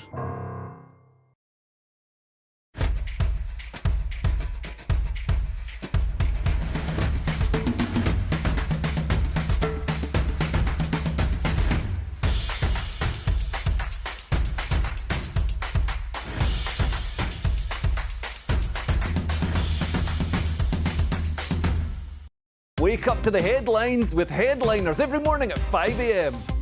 We treat you to the day's biggest stories before anyone else, 7 days a week. You can catch up on everything you need to know before you've even had your kippers. Headliners every morning at 5 a.m. only on GB News, the People's Channel, Britain's news channel. GB News, unlike other broadcasters, isn't obsessed with the London-Westminster bubble. We think there's a nation beyond the M25, and that's why we talk about the issues that matter across the land. Join me on State of the Nation, 8 to 9 o'clock, Monday to Thursday, on GB News. Daisy's listening, and you should too. I think the most exciting bit for me is talking to people. People who I think are ignored often by the major news channels. We're going to give news they want to hear. There's a voice there that needs to be heard. I think there's a chance here for a diversity of opinion to be expressed, which you don't find elsewhere. It's really exciting. We don't hold back. We're free to say how decisions that are taken here affect us all around the country. Only on GB News, the People's Channel, Britain's news channel. There's only three people you can trust in life: your doctor, your lawyer, and your nana.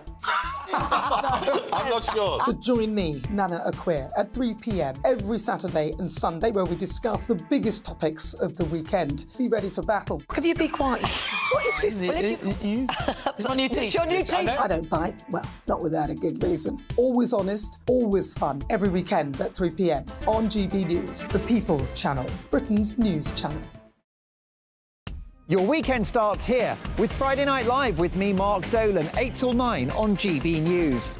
Big stories, big guests and big laughs as we get you ready for a cracking weekend. That's Friday Night Live with Mark Dolan, Fridays 8 till 9 on GB News. Bring your own drinks, the admission's free.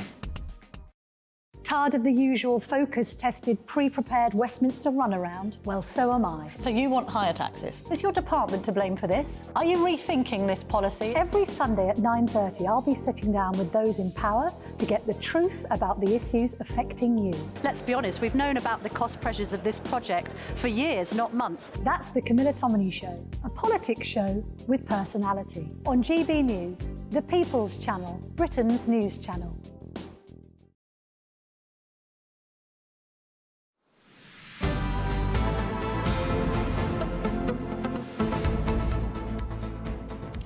Well, the row over the Elgin Marbles, those sculptures that were taken from the Parthenon in Athens at the start of the 1800s, they're now in the British Museum. This row has intensified. It's turned into a wide diplomatic row after the Prime Minister Rishi Sunak cancelled a meeting with his Greek counterpart, Prime Minister Kyriakos Mitsotakis.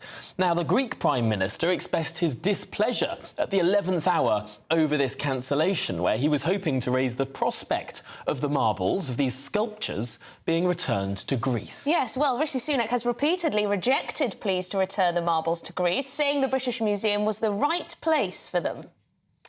Well, we want to talk this through and debate it, because there is a lot to debate around this issue. Not just the high-level politics, but also the history. So I'm delighted to say that we will be joined by two individuals of great renown, of prestige. Indeed, one of the most recent members of the British Committee for the Reunification of the Parthenon Marbles, Tessa Dunlop, who thinks that the marbles should be given back to Greece, and also historian and author of multiple books, Martin Whittock, who thinks that the Parthenon marbles should stay in the British Museum. Well, I suppose we'll start with you, Martin. Why shouldn't we give them back? Well, I fully respect the fact that in the 19th century, when the Sublime Porte, the government of the Ottoman Empire, allowed Elgin to remove the marbles, that the Greek people then did not have full agency in that decision, didn't have agency at all in that decision. Now, I understand that and I respect that. But nevertheless, the British Museum has protected the marbles and looked after the marbles now ever since the beginning of the 19th century, when there was a very real possibility they could have suffered severe damage during the Greek War of Independence, for example, and the century after that. At the moment, they form part of a world-class collection within the British Museum, whereby people from throughout the world can see the relationship between Syrian, Greek, Egyptian, Roman sculpture, and see it as part of a world-class collection. And that is why I think, although the circumstances in which they were removed from Athens are questionable to say the least, I would say that we are now where we are, and I think they're in a safe place. They're in a place that has been secured, looked after by the British Museum, and I think they have a role there within this world-class collection. So whilst I understand and respect the point that's being made by the Greek representatives, I think they are in the best place now for their ongoing study, personally. Interesting. Tessa, the British Museum is looking after them nicely. They're safe there. Why should they leave? It's interesting, isn't it? In fact, a cleaning project was undertaken, I think, between the wars when wire brushes were used and did them untold damage. However, it is indeed right that Greece over the last 200 years has had something of a turbulent history as it re-established itself as a nation, and has done so recently very successfully. Athens, a thriving capital city within the European Union, and it has built the most wonderful Acropolis Museum, which looks onto the Parthenon. And if we were to return, when we will return these marbles, they'll be reunited, telling the whole story. And in doing so, these marbles, together once more, stronger together, representing the soul of ancient Greece in modern Greece. And you very much frame yourself and are proud of being the People's Channel. So I beseech all your viewers, the people, to actually confront, challenge, write to your MPs. This is in our hands. And I want you to imagine an equivalent scenario, that the unimaginable happened in World War II. The German jackboot landed and Stonehenge was under threat. And therefore neutral Spain swooped in and took half of Stonehenge. Would we today in Britain expect Spain to return the soul of England, Stonehenge? Indeed, I think we would. And likewise, the Greeks are absolutely on firm ground here, demanding, as UNESCO has done, demanding the return of those marbles. Martin, is this equivalent to the Spanish taking half of Stonehenge? Well, I recognise the point that's being made there, but I think we also have to recognise the fact that when these were removed in the early part of the 19th century, it undoubtedly secured their survival. Now, clearly one can point to times in their history when they have not been conserved as they should have been done, but one could do that at any museum collection throughout the world. We now know so much better about the preservation of such materials. But when they were removed, they were preserved as a consequence. I think there's a serious chance that had they remained in situ, they would have been severely damaged. I think the answer may well be some kind of loan system that recognises both the rights of the Greek people to this cultural treasure, but also recognises the British Museum's part in preserving it and looking after it. I think we could be talking about a situation perhaps of a loan situation where they spend a certain period of time in Greece, a certain period of time in the UK, recognising both the Greek cultural legacy, but also recognising the British Museum's place in the preservation and looking after these. That would be my suggestion. Tessa, you don't look like you would accept that as a compromise. I don't believe that there is, and nor there's a British Committee for the Return of the Parthenon Marbles. These are over 2 millennia old. Our last 200-year-old great. What a wonderful swan song. Bravo, a positive story to come out of the British imperial legacy. Let's own that swan song. Let's do the right thing. And for crying out loud, I thought one thing posh public schools were meant to be good at was manners. And Rishi Sunak has been thoroughly bad-mannered today. We need to get back on a good footing with Europe, and the marbles are the best way forward. It's wonderful soft power opportunity for Britain, reaching out to Greece. We go on holiday there. Let's go on a holiday there and look at those marbles we looked after for some 2 centuries and feel good about ourselves. Tessa, the Prime Minister's office today is saying that this would be a slippery slope. If we handed back the marbles to Greece, there just about wouldn't be anything left in the British Museum following that logic. We'd have to give back the Rosetta Stone to the Egyptians. We'd have to go through just about every single treasure. Is that what you're opening the door to here? Really believe passionately that the Parthenon marbles are a unique case. They stand alone. They not only do we know where they were torn from, which bits of the Parthenon they were removed from, but now their home is waiting for them to be returned to. This isn't like returning some bronze statue possibly to a dictatorship. Will people get access to it or not? This is returning the marbles to their ancient homeland. All our public school boys and girls in power were weaned on the nipple of ancient Greece, to the extent that we almost think we own that narrative.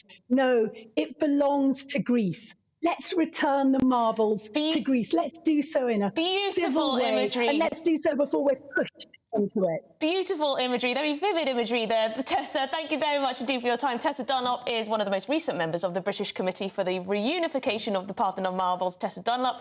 And also we have Martin Whittock, their historian and author of multiple books. Thank you very much for your time. Gosh, I think we could have kept that debate going for a very long time. I know, I wanted to ask about the law, the legal the fact that Greece didn't exist when we took them. But, or legally acquired them, I should say. But still to come before ITM, before 2 p.m, ITV has issued a response to the claims that Nigel Farage has been receiving fewer on-screen minutes on I'm a Celebrity.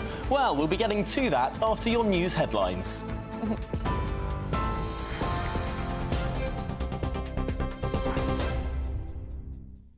Good afternoon, 1:34. This is the latest from the GB Newsroom. A controversial new book that promises to reveal details about tensions in the royal family hits the shelves today.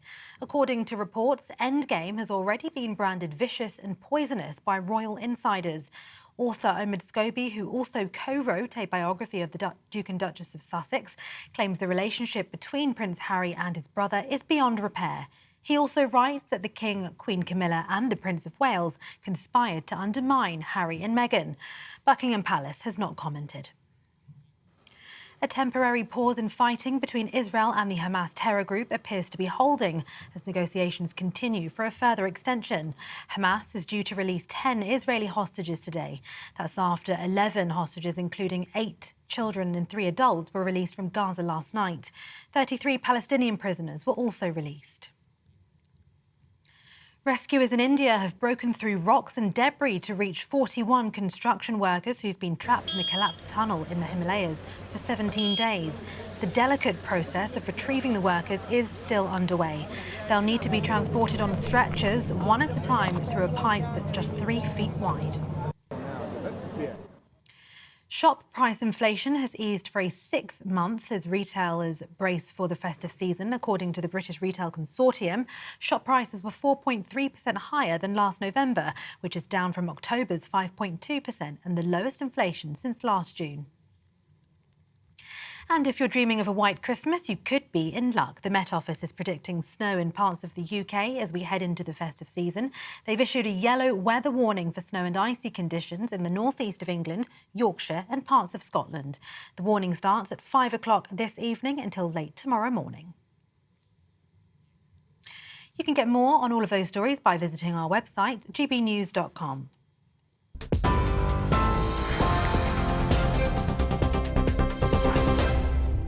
For a valuable legacy your family can own, gold coins will always shine bright. Rosalind Gold proudly sponsors the GB News Financial Report. Here's a quick snapshot of today's markets. The pound will buy you $1.2611 and 1.1518 euros. The price of gold, £1,595 and 57 pence per ounce. And the FTSE 100 at 7,433 points. Rosalind Gold proudly sponsors the GB News Financial Report. Right, well, we're going to be seeing what's going on in the jungle. Apparently, Nigel Farage is being censored out of the show. That's right. That's a GBN exclusive, but ITV have responded. We're going to hear what they say after this.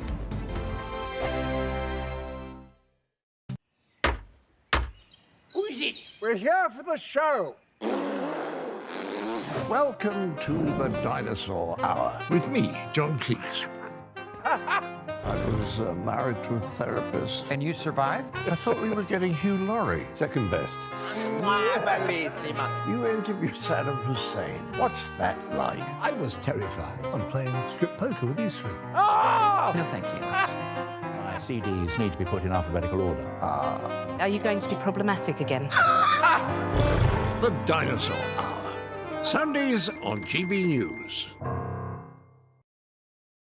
Good afternoon, Britain. Good afternoon, Britain. Join us, Tom and Emily, To find out what's happening in the heart of Westminster. and why it matters to you. Weekdays from midday, we bring you the most compelling stories from across the United Kingdom. And from your doorstep to our inbox. That's right, we want to hear from you. GB News. Britain's news channel. I think the most exciting bit for me is talking to people. People who I think are ignored often by the major news channels. We're going to give news they want to hear. There's a voice there that needs to be heard. I think there's a chance here for a diversity of opinion to be expressed, which you don't find elsewhere. It's really exciting. We don't hold back. We're free to say how decisions that are taken here affect us all around the country. Only on GB News, the People's Channel, Britain's news channel. I'm Michelle Dewberry, and I'm not here to tell you what to think. I'd much rather hear what you have to say. So, send in your opinions to gbviews@gbnews.com. Keep them clean, and you never know, I might read them out. With my panel here on Jubes & Co, we debate, we get stuck into the issues of the day on a show where all views are welcome, especially yours. GB News, the People's Channel, Britain's news channel.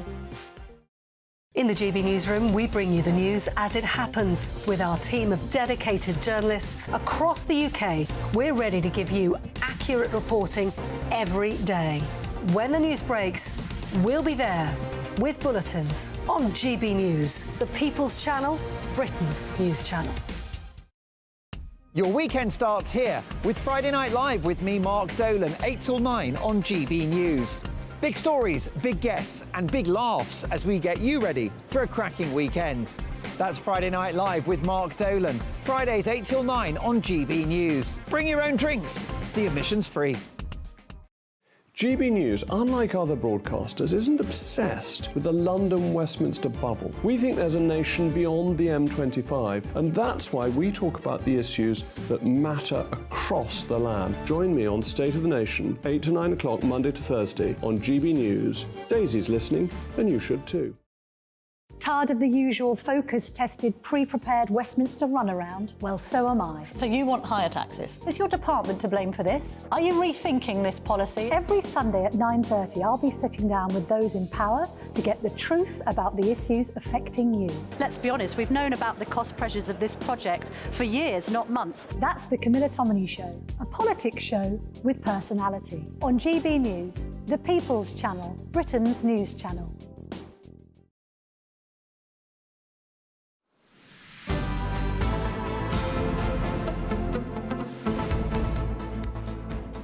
Welcome back. Good afternoon, Britain. It's time to meet our panel for this hour. Historian and broadcaster Rafe Haydel-Mankoo and the former Labour Minister Bill Rammell. Now, I'm excited because I want to know what... And I also want to know what you think, Bill. But Rafe, historian, what team are you on when it comes to the Elgin Marbles? We had a bit of a punchy debate before the break there with Tessa Dunlop. Yes, definitely not Team Dunlop, I have to say on that. And I say that as, you know, my grandmother was half Greek, first cousin of Andreas Papandreou, the socialist Greek Prime Minister.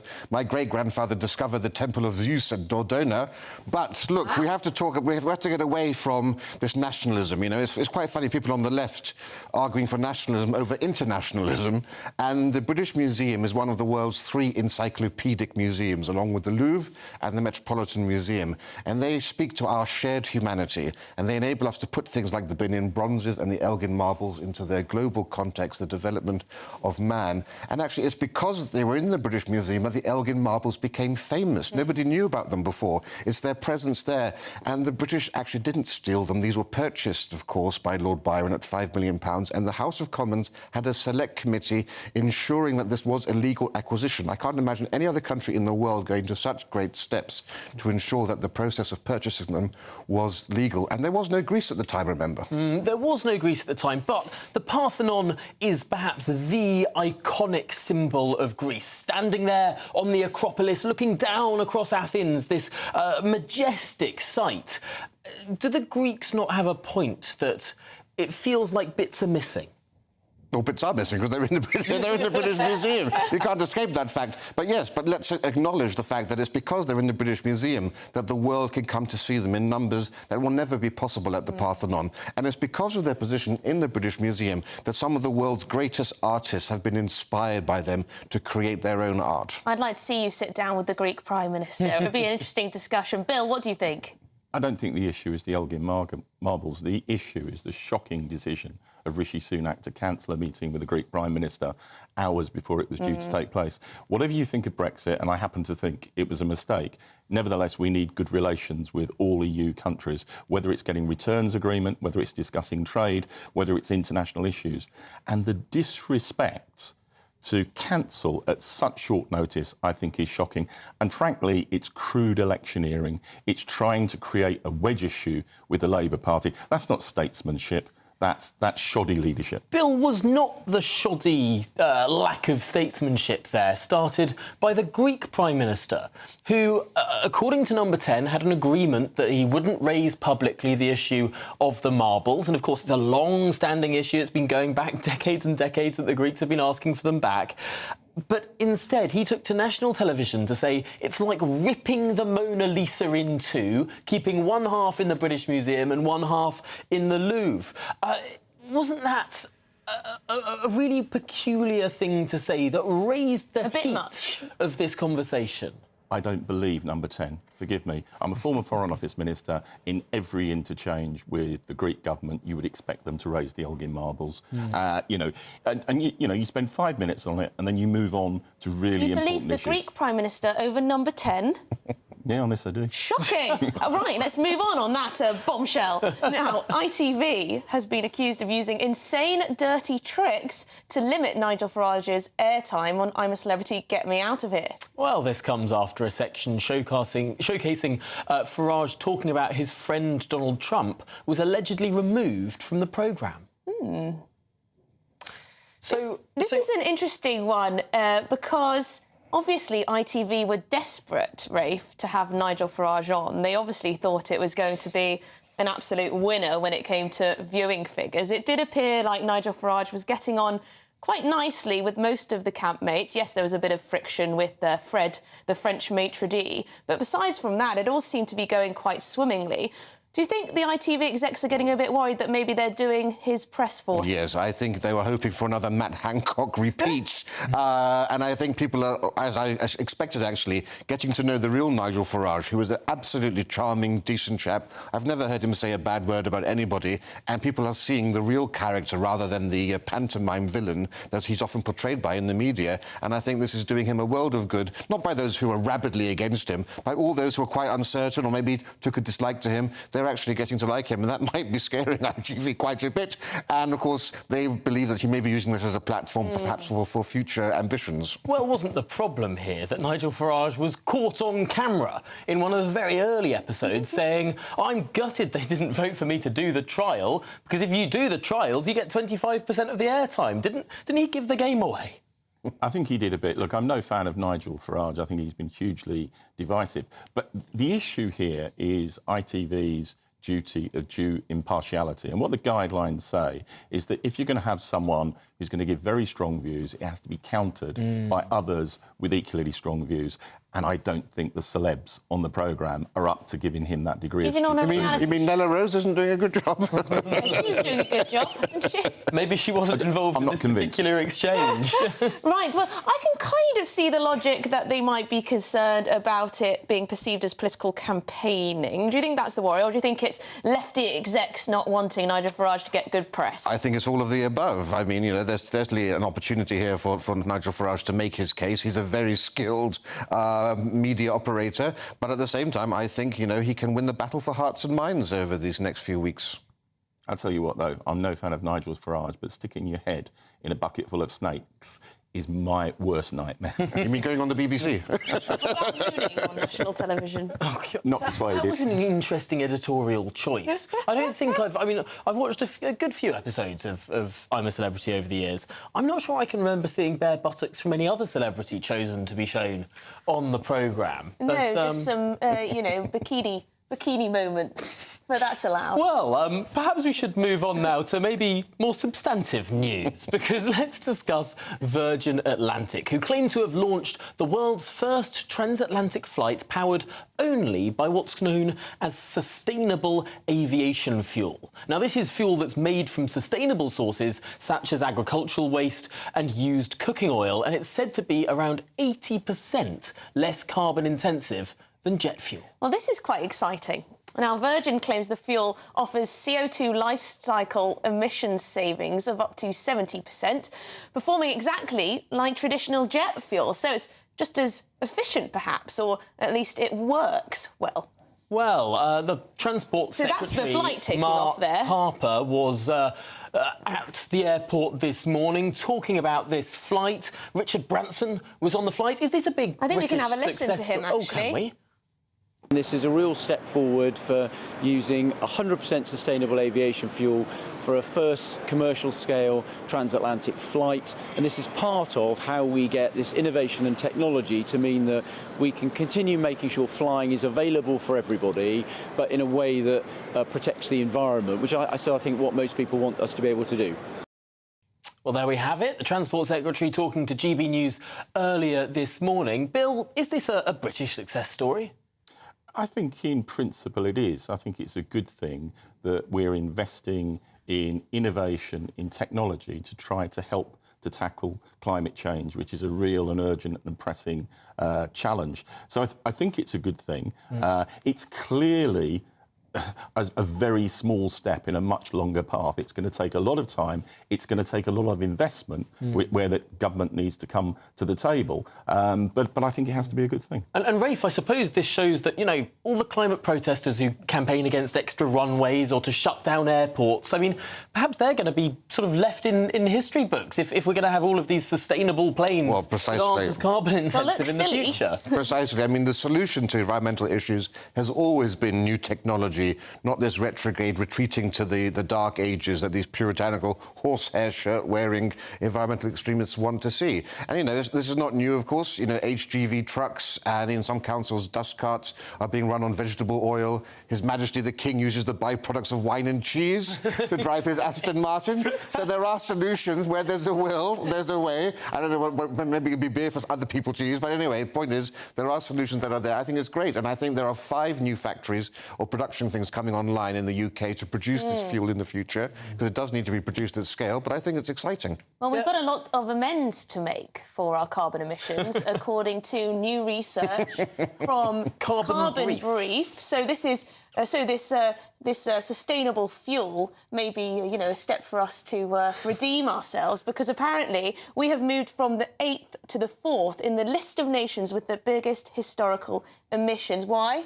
Only if you count the entire British Empire adding up all of those emissions. Now, Rafe, correct me if I'm wrong, but I believe the British Empire once spanned around a third of the Earth. So I'm potentially not that surprised that if you add up the entire empire, our emissions seem higher. Look, nothing has done more to lift the world out of poverty than colonialism and capitalism. Together, they have improved the living standards of the world. One other thing did, the Industrial Revolution. And on all 3 points, it's been Britain that has led the world on that. So actually, I think the world owes Britain a debt for actually improving people's lives, increasing life expectancy, infant mortality, the rise of medicine, the ability to produce vaccines. All of that comes from colonialism, capitalism and the Industrial Revolution. So maybe they should levy a tax on the world to pay Britain back for what it's done for them. Would you agree with that, Bill? I'm not sure I would. I mean, look, you know, we bear some responsibility for our colonial past, but there has to come, if you like, a statute of limitations. We're talking about events that took place 50, 60, 70 years ago. And if the link from this is to say that we should pay reparations of some sort that is the link, Bill. Yeah, then I don't think that's justified. Because this is... we've got, and I disagree with the current government and the way it's backsliding on its green commitments, but actually, under successive governments, we've got a very good record on climate change, and that needs to be made clear. It feels a bit like there are some people who've looked at the halving of our CO2 emissions, which has halved since 1990, and thought, well, they look like they're doing too well. We now need to add India and all the other colonial possessions, half of Africa, Australia, all the rest of it. They need to sort of add into Britain to make us look worse than we are, Rafe. Well, it's no surprise that this article has come from The Guardian. This is just part of this decolonisation movement that we see going everywhere, and it's yet another attack on Britain and the West in an attempt to undermine our history and our past and our legacy. And as I say, I think Britain's got a very proud legacy in improving the world's living conditions. I suppose the counterfactual to this argument, i.e. if there hadn't been colonialism, what this would assume is there wouldn't have been industrialisation in those countries. Yeah. Now, to me,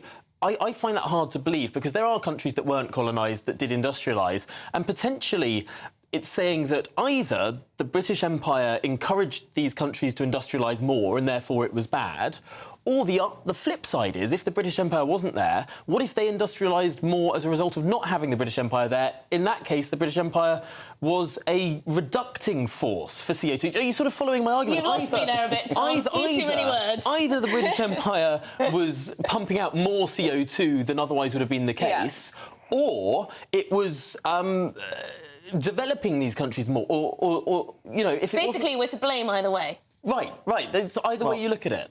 I tell you what, I mean, I think there is a legacy of empire, and I think we bear some responsibility, and I think there was some real damage done, but there were some upsides. I remember as a Foreign Office Minister visiting the Solomon Islands, went to this remote island, and the first thing the local mayor said to me was, when are the British coming back? And, you know, that indicated that although I'm not a supporter of empire, I'm not a supporter of colonialism, there was a lot done wrong. There were some good things. There's light and dark. Yeah, and to try to say that we're responsible for these historical emissions, I think is very wide And Rafe, just very lastly, now this is in anticipation of COP28. Apparently a new loss and damage fund will be a matter of contention at the summit. This is all teeing it up for more conversations about reparations. This is all coming down to reparations in the end, which is why it's important that we don't give any inch on this ground, because all it does is it emboldens the enemies of Britain, as I would say. I have to say, I spent 2 weeks at COP26 in Glasgow, You did. and one of the most contentious arguments then was loss and reparations, was all of that money demanded by countries that feel like they'll be hit more. Every single COP, we have the same conversations, but I think the nicer thing is to talk about technological advancement and not feeling guilty. Thank you to our flying. wonderful panel. Absolutely, we'll be there'll back be more in next just hour.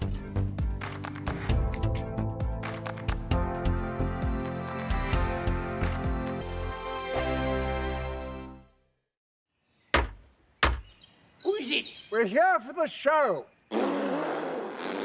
Welcome to the Dinosaur Hour with me, John Cleese. I was married to a therapist. And you survived? I thought we were getting Hugh Laurie. Second best.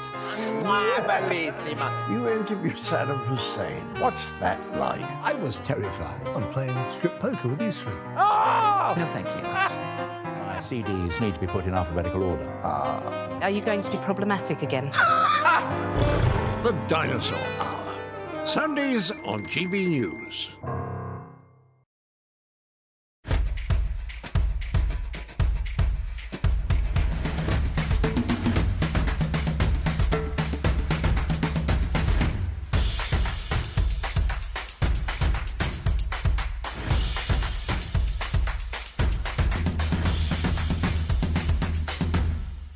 Wake up to the headlines with Headliners every morning at 5 a.m. We treat you to the day's biggest stories before anyone else, 7 days a week. You can catch up on everything you need to know before you've even had your kippers. Headliners every morning at 5 a.m. only on GB News, the People's Channel, Britain's news channel. GB News, unlike other broadcasters, isn't obsessed with the London-Westminster bubble. We think there's a nation beyond the M25, and that's why we talk about the issues that matter across the land. Join me on State of the Nation, 8 to 9 o'clock, Monday to Thursday, on GB News. Daisy's listening, and you should too. I think the most exciting bit for me is talking to people. People who I think are ignored often by the major news channels. We're going to give news they want to hear. There's a voice there that needs to be heard. I think there's a chance here for a diversity of opinion to be expressed, which you don't find elsewhere. It's really exciting. We don't hold back. We're free to say how decisions that are taken here affect us all around the country. Only on GB News, the People's Channel, Britain's news channel. There's only 3 people you can trust in life. Your doctor, your lawyer, and your nana. I'm not sure. So join me, Nana Aquare, at 3 p.m. every Saturday and Sunday, where we discuss the biggest topics of the weekend. Be ready for battle. Could you be quiet? What is this? It's my new teeth. It's your new teeth. I don't bite. Well, not without a good reason. Always honest, always fun. Every weekend at 3 p.m. on GB News, the People's Channel, Britain's news channel. Your weekend starts here with Friday Night Live with me, Mark Dolan, 8 till 9 on GB News. Big stories, big guests and big laughs as we get you ready for a cracking weekend. That's Friday Night Live with Mark Dolan. Fridays 8 till 9 on GB News. Bring your own drinks. The admission's free. Tired of the usual focus-tested, pre-prepared Westminster runaround? Well, so am I. So you want higher taxes? Is your department to blame for this? Are you rethinking this policy? Every Sunday at 9:30, I'll be sitting down with those in power to get the truth about the issues affecting you. Let's be honest, we've known about the cost pressures of this project for years, not months. That's the Camilla Tominey Show, a politics show with personality. On GB News, the People's Channel, Britain's news channel. Hello, I'm Alex Deakin and this is your latest weather update from the Met Office for GB News. Turning colder again today and staying pretty cold throughout this week. Most of us dry and bright, a bit of sunshine out there, but increasingly we are seeing some wintry showers across the northeast. Snow mostly on the hills today, but later this evening and tonight we could see some down to lower levels. A few scattered rain showers across West Wales and around the coast of Northern Ireland, but most areas dry and where we see some sunshine, temperatures struggling up to 7 or 8 Celsius across the south. Most places further north 4 or 5. It does feel pretty cold. It'll turn cold fairly quickly again through this evening as well. A few rain showers too for Wales, moving inland, maybe across the Midlands and the southwest, but the showers further north and east over northeast Scotland in particular, turning more and more to sleet and snow, so you might just wake up to a covering here and there and the potential for things to be quite icy as temperatures fall widely down below freezing. Some parts of the south will hold up a little bit with a bit more cloud around. Could be some fog around in the morning too, but that should clear away.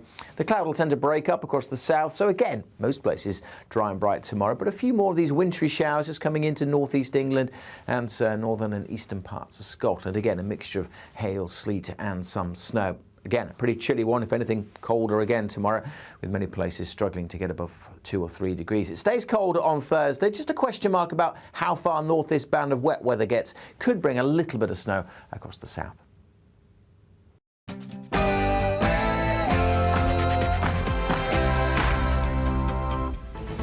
Good afternoon, Britain. It's 2 o'clock on Tuesday, the 28th of November. Rotherham grooming gangs. Have the police given up on cracking down on the child abuse gangs? The National Crime Agency says it will not launch any new investigations from 2024. New royal racism claims. A bombshell book out today claims Prince Harry and Meghan were left confused and upset with Prince William and Kate's lack of contact, after not one, but 2 royals allegedly made complaints and comments about Archie's skin tone. Is Rishi Sunak losing his marbles? The Prime Minister cancels a crucial meeting with the Greek Prime Minister in a row over the return of the marbles. But has he missed an important opportunity to tackle illegal immigration?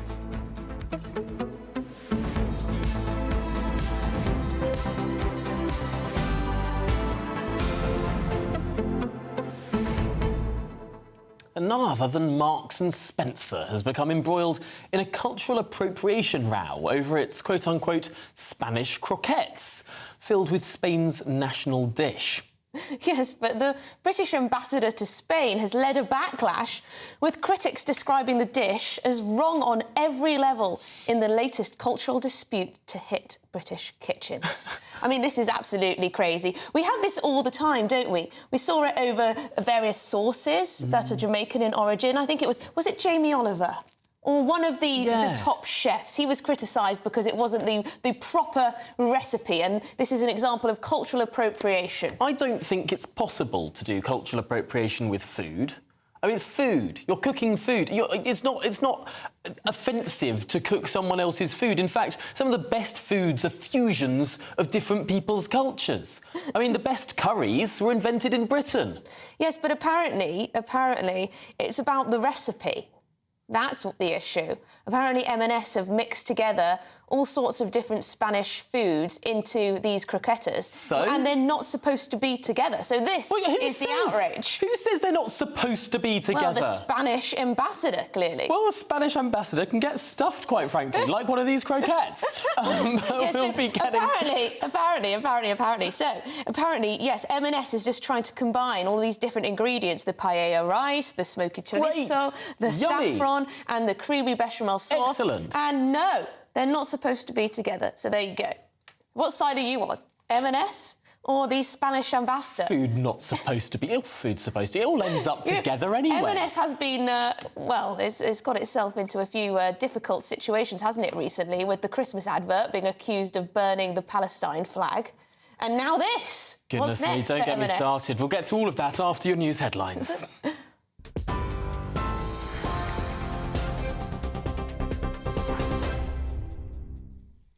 Good afternoon. Your top stories from the GB Newsroom. Breaking news, the banking giant Barclays is cutting 900 jobs across its UK businesses. A spokesperson says the company is taking a number of actions to simplify and reshape the business, citing technology and enhanced automation among reasons for the job cuts. Affected staff were informed at lunchtime today. A controversial new book that promises to reveal details about tensions in the royal family hit shelves today. According to reports, Endgame has already been branded vicious and poisonous by royal insiders. Author Omid Scobie, who also co-wrote a biography of the Duke and Duchess of Sussex, claims the relationship between Prince Harry and his brother is beyond repair. He also writes that the King, Queen Camilla and Prince of Wales conspired to undermine Harry and Meghan. Buckingham Palace has not commented. Former BBC royal correspondent Jenny Bond told GB News the book's wild claims are hard to believe. He's perfectly entitled to his opinion, but I would like some journalism here that was shown to be backed up with facts. It's all innuendo, it's all hearsay. Snide allegation that she's a part-time royal because she spends time with her young children. Well, good for Catherine, I say. That's absolutely excellent. If you can, not everyone can. Obviously, I haven't got the money. But if you have a pretty rich husband, which she does, yes, spend more time with your kids. But she works hard as well. She does a lot of royal engagements. As we see, she's always on the front pages.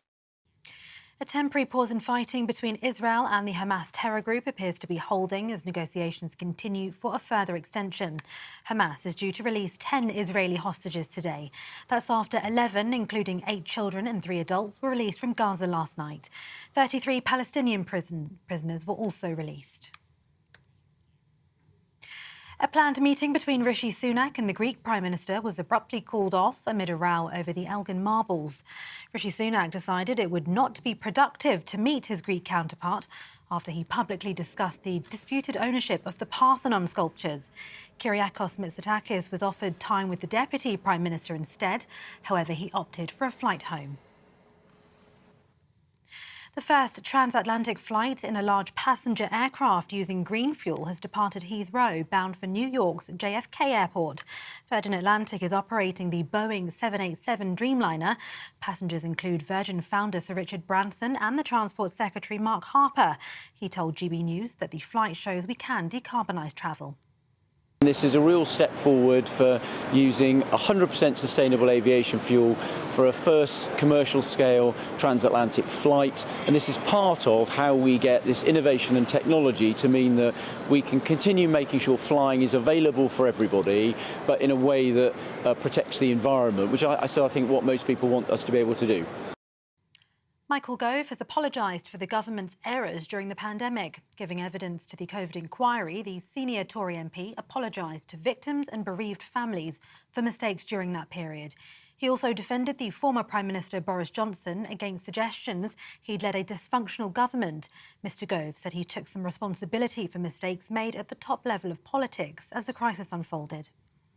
I want to take this opportunity, if I may, my lady, to apologise to the victims who endured so much pain, the families who endured so much loss as a result of the mistakes that were made by government in response to the pandemic.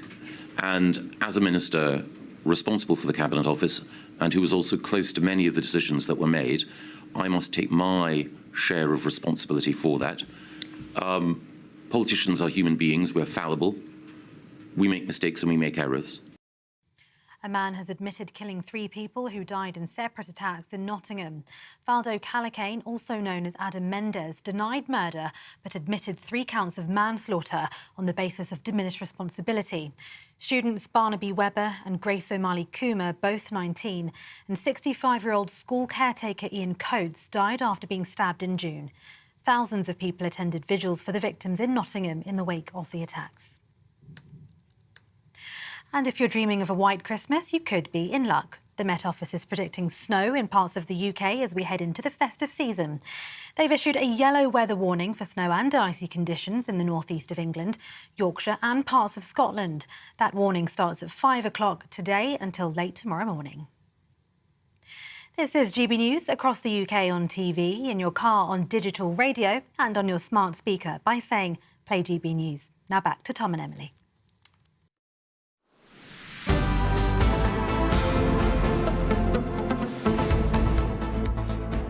Good afternoon, Britain. Our top story this hour: the child sex abuse scandal in Rotherham. The National Crime Agency has said it won't be opening any new investigations into the Rotherham claims, which target children for sexual abuse. Yes, so last week saw 68-year-old Nick Corton from Rawmarsh, South Yorkshire, become the 26th person to be convicted in connection with Operation Stovewood. He was sentenced to 10 years in prison after being found guilty of 9 separate child sex abuse offences committed against 4 victims between 2006 and 2012. Well, since the start of the operation, the National Crime Agency identified more than 1,000 survivors and arrested over 200 people. But now they've said they've done all they realistically can. Yet they insisted they aren't walking away from ongoing investigations, and any new allegations will be handled instead by South Yorkshire Police. Well, following developments closely is our GB News reporter Charlie Peters. What's the significance of this story? What is actually going to happen then with these cases and with these investigations? Well, the National Crime Agency say they've done all they can when it comes to identifying victims from the period that Operation Stovewood has operated on, which is 1997 to 2013. This operation was launched after the Alexis J report in 2014 found that some 1,400 girls and boys had been abused in the town from 1997 to 2013. So Stovewood was launched by the National Crime Agency, that central, almost kind of Britain's FBI, that force to get a grip of the situation after the South Yorkshire Police Force had been reported to have endured so many failures and insufficiently investigated the situation over that period, leading to what many have described as the worst child abuse scandal in modern British history. Now, the NCA last night said that their investigations will continue in terms of ongoing cases until 2027. That's when they anticipate that will wrap up. But they will not launch any new investigations from January 2024. And that is because they feel as though they have exhausted all potential avenues of identifying new victims from that period. But the big controversy from this decision is that many people in Rotherham, whom I've been speaking to over the last day since this news broke, are a little bit nervous about what this might mean for those investigations and the situation in the town. South Yorkshire Police, as I said, did not come out of that scandal with its reputation enhanced. The Independent Office for Police Conduct launched a review of the force after the scandal broke in 2014. It was called Operation Linden. It was the second longest investigation by the IOPC, second only to the Hillsborough review, and it assessed hundreds of allegations of misconduct. Several of them were upheld, but nobody was fired. Many survivors from the town that I've spoken to, campaigners, whistleblowers, and other people affected by this situation, they all say as though they feel that no true accountability has been delivered in Rotherham, particularly for the police. And so there are some nerves coming out of South Yorkshire this morning that this police force, is it adequately prepared to take on that responsibility? Have they really learned those lessons from the 90s all the way up to 2013? And will this new force have the same approach that the NCA have? Many victims and campaigners feel as though the NCA were the gold standard and they came in and made a real difference. We've just heard, hundreds of arrests, dozens of convictions. We do know that many investigations are ongoing and expected to stretch into 2027. And clearly, great consternation over what might be accurately described as a downgrading of the significance of these investigations, going from the NCA to this police force that has had many questions asked of it. Charlie, what do we know about any reforms that have taken place within this police force? You say that no one has lost their jobs from this police force, despite some clear failings that have been uncovered over the last decade. What's changed within it? When we spoke to South Yorkshire Police earlier this year for our own investigation into the nationwide grooming gang scandal, they did give a lengthy statement talking about how lessons had been learned and there were new strategies in place for dealing with child sexual exploitation, which had been positively reviewed by nationwide watchdogs. But this comes at a time as South Yorkshire is actually experiencing an increase in reported CSE situations. Now, the force in South Yorkshire has said that this is actually a consequence of better reporting methods and a more efficient policing system. But it is clearly a very tense time in South Yorkshire across all of the areas there, not just Rotherham, when it comes to this kind of abuse. With regards to the NCA involvement, though, we have seen back in April, then Home Secretary Suella Braverman launching an NCA-led task force across the country for dealing with grooming gangs, a key campaign from GBNews on the back of our documentary on the grooming gang scandal, which is a big achievement for the channel at the time. So will the NCA be opening new investigations in that task force across the country? Or is this part of a broader winding down of the operations into that kind of child abuse?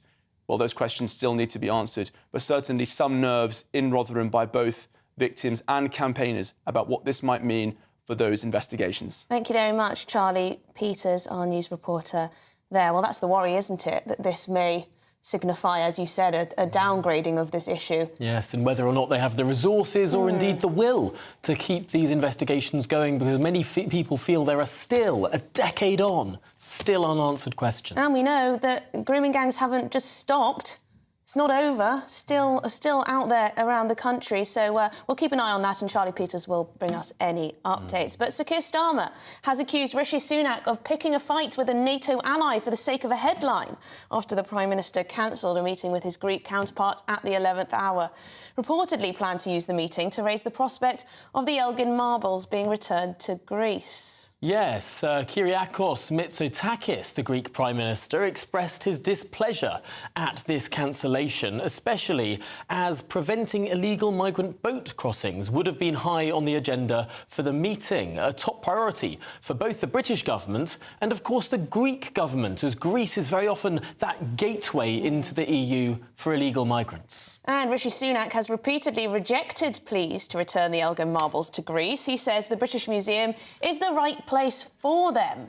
Well, let's get more on this now with GB News political editor Christopher Hope. And Christopher, I don't think anyone was expecting the Elgin Marbles to be such a contentious political row today, perhaps at the start of the week. But the Prime Minister's spokesman this morning was very much digging in on this point.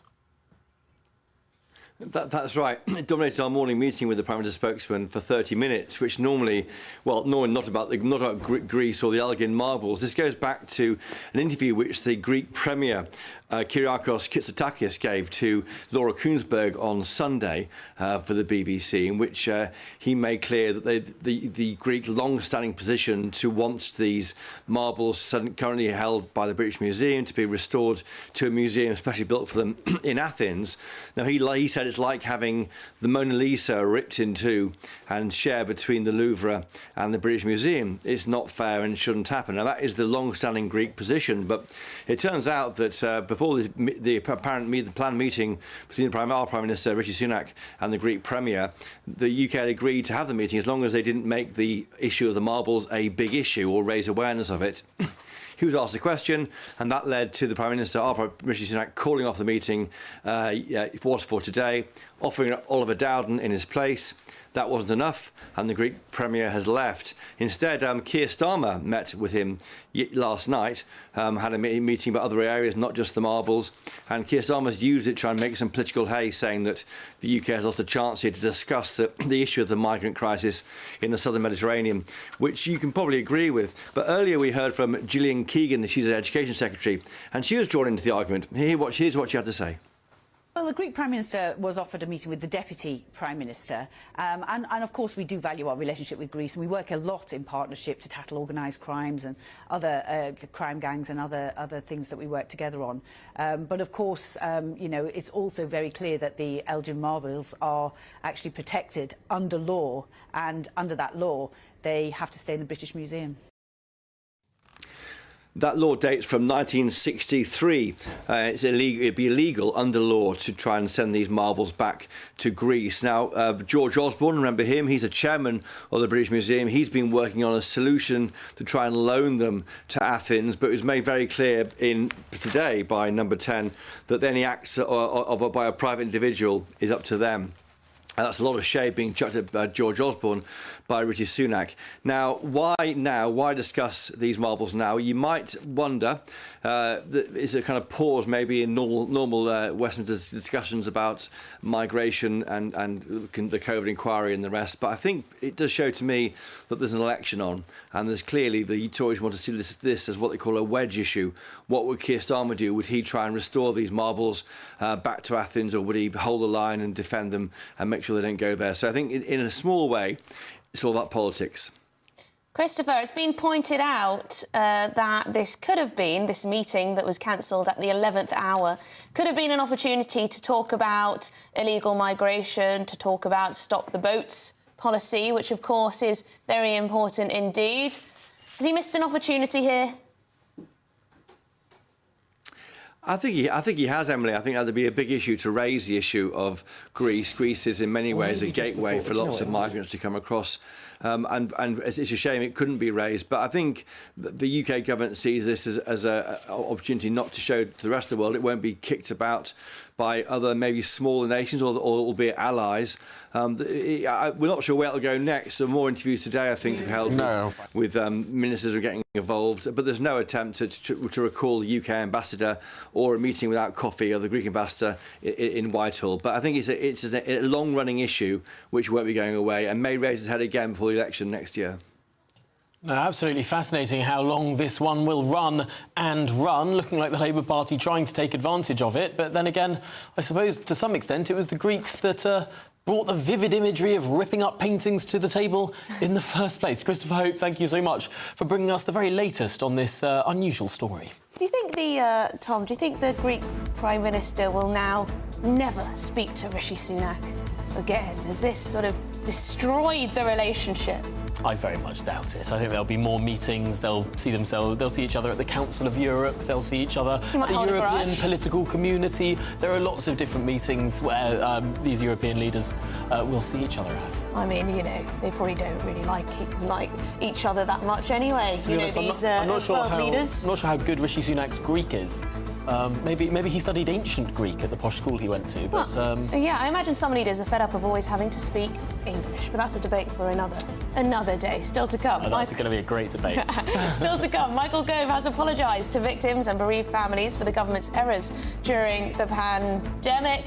He's also said that, suggested that the virus was man-made. See you very shortly.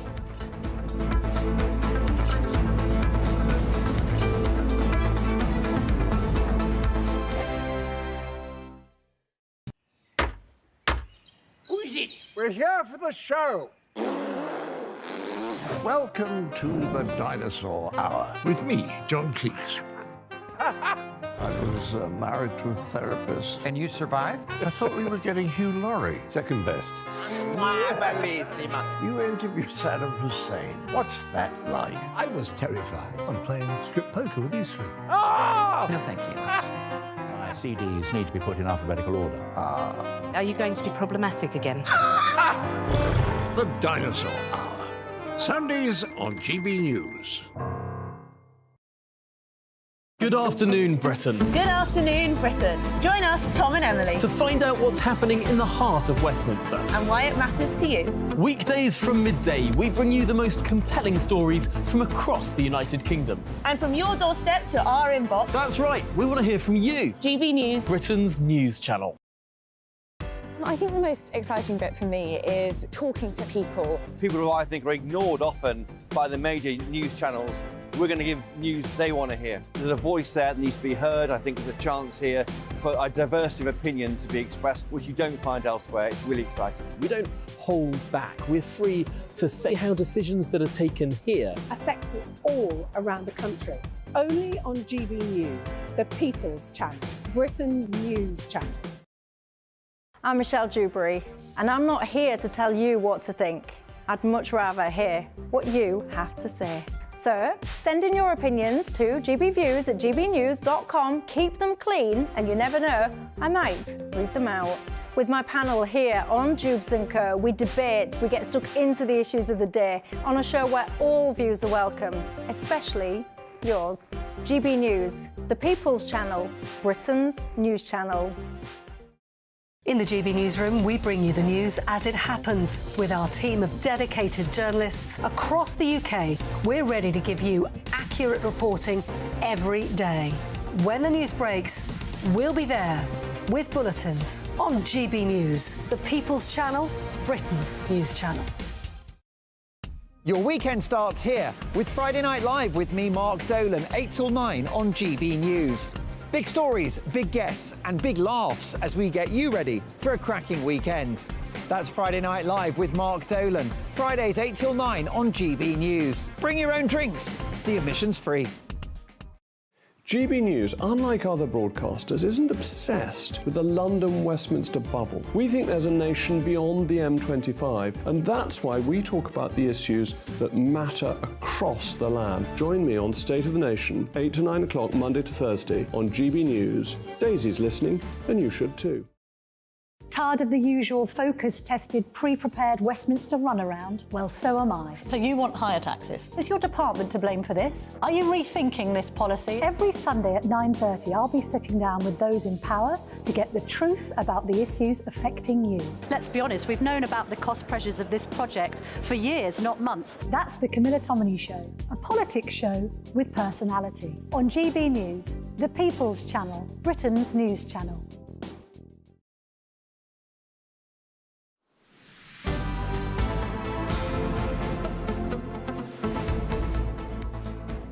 Well, in case you missed it, Michael Gove has been appearing before the COVID inquiry today. The now Secretary of State for Levelling Up was the Cabinet Office Minister at the start of the pandemic, and he says he wished we entered lockdown earlier. But perhaps the most interesting part of his testimony was that Mr Gove was cut off by the COVID inquiry lawyer when he suggested that COVID might have had a more sinister beginning. There is a significant body of judgment that believes that the virus itself was man-made, and that presents a set of challenges as well. Forms no part of the terms of reference of this inquiry, Mr Gove, to address that somewhat divisive issue. Forms no part of the terms of reference of this inquiry. Am I allowed to say they are a bit snooty, these lawyers? But it's a divisive issue. It's a divisive issue, Emily. Therefore, we can't have the inquiry look at it at all. Totally irrelevant to how we respond, where this thing came from. Right, well, enough of you. Let's speak to editor of CapEx, Alice Denby. Alice, thank you very much indeed for joining us. I hope you're well. Thank you. What do you make of that? Michael Gove being told that he shouldn't go off topic, essentially. Well, I sort of understand that this inquiry has to stick to its own terms, but it is interesting, isn't it, how what was regarded as very much a kind of fringe theory, that the lab leak theory, is now actually gaining so much credibility that Michael Gove feels able to say it in such a formal context. I think it's just interesting it's an interesting reflection on how truth and the science and facts all got so mixed up during COVID, and we still don't really know where we are. You'd think that it might be relevant, knowing where this pathogen came from, in terms of understanding how to respond to it, what we perhaps should be monitoring, when we should know to, for example, close the borders. You'd think that these would all be useful things to be discussing in the inquiry, wouldn't you? Yeah, I think they would certainly be useful things to know, but I can't quite see how a sort of British inquiry and a bunch of expensive British barristers are going to be able to figure that out. It seems to me it's going to be much more complicated than that. I do think that there's a real problem with how narrowly the terms of this inquiry have been drawn. It seems very much to have come to a foregone conclusion that we didn't lock down soon enough. The effects of lockdown don't seem to be within its purview, except as so far as they relate to children. But of course, all of us were affected by lockdown, and the inquiry doesn't seem to have any interest in the long-term effects of that. Now, Alice, you edit a online magazine that, well, you have a lot of writers, columnists who talk about where there is state overreach or where government bureaucracy isn't working as well as it could and how we can make efficiencies. What's your take on how this COVID inquiry, what it's revealed to us about the state of government? Well, frankly, I don't think it's revealed much. I don't think it's much of a surprise to anyone that Boris Johnson couldn't make decisions or that Whitehall's expansive and a bit of a mess. Frankly, I think all of this could have been done much cheaper and quicker. If it was just about sort of restitution to the victims of people who died of COVID, then that seems to me like a very quick and easy project. If it's actually going to be about what lessons can we learn from the long-term effects of lockdown, then that seems to be a much more worthwhile project. But that's not what we're spending all this money on. But yeah, certainly, thank you, Emily, for that brilliant summary of CapEx, and I hope all your viewers will subscribe. It's interesting, though, listening to some of the testimony of Michael Gove, chiming with a lot of the criticism that Dominic Cummings had for the administrative state, for the Cabinet Office specifically, this huge, unwieldy organisation with potentially not so super officials at the top of it, gunging decisions up, not getting accurate data through, giving bad briefings, misunderstanding briefings and telling politicians. Might it be that this inquiry is finally starting to look at the inadequacies of the civil service and potentially how much more pertinent that was than who the politicians were? Yeah, I think that's a very positive spin you put on it there. I definitely think it is shining a light on how poor decision-making processes are. But I think also it's worth remembering how COVID demonstrated the enormous power that the state does have to impose blanket lockdowns on all of us. And as you say, how very poor it is at much more targeted measures. So yeah, I mean, if that is a lesson that comes out of it, then that would be a good thing. But sadly, I think that the only conclusion that will be drawn is that we should just lock down sooner and harder the next time. Yes, well, thank you very much indeed, Alice Denby, for your assessment editor of CapEx magazine. Well, I think she was pretty spot on there. I think that there's an interesting point there, though, that earlier measures could have avoided a lockdown. Places like Japan that had proper guidance on, how transmissible this thing was through the air, get masks in early, close the borders, you don't need the lockdown. As soon as you open up, though, as soon as you open up, the virus will get here. And that's what happened with lockdowns. You suppressed it. As soon as you open up, it's everywhere. What was the death toll in Japan compared to any European country? I don't know. Tom, it's a lot lower. A lot lower. I don't know. Do you know, because if you open up carefully with mitigations in process, if you have outdoor dining rather than encouraging everyone to dine indoors and subsidise it I think through the jury's out on the masks, particularly in the way that we were wearing them, or some people were wearing them. It all helps on the margins, anyway, hopefully doesn't the it? COVID inquiry will tell us who's right and who's wrong. But still to come, before 2 o'clock, ITV has issued a response to the claims Nigel Farage has been receiving fewer on-screen minutes in recent days. Some believe the GB News presenter is being censored by the show. Well, we'll get to that statement after this.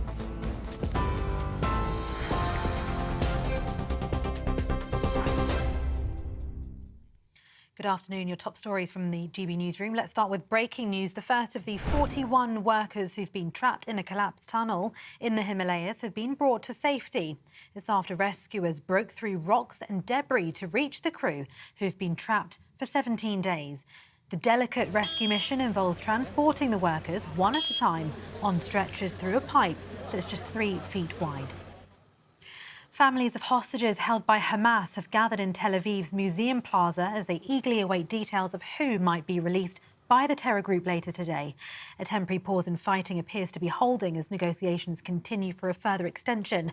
Hamas is due to release 10 Israeli hostages today. That's after 11 people, including 8 children and 3 adults, were released from Gaza last night.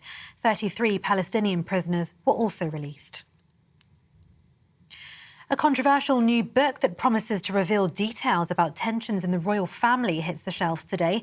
According to reports, Endgame has already been branded vicious and poisonous by royal insiders. Author Omid Scobie, who also co-wrote a biography of the Duke and Duchess of Sussex, claims the relationship between Prince Harry and his brother is beyond repair. He also writes that the King, Queen Camilla and the Prince of Wales conspired to undermine Harry and Meghan. Buckingham Palace has not commented. Banking giant Barclays is cutting 900 jobs across its UK businesses.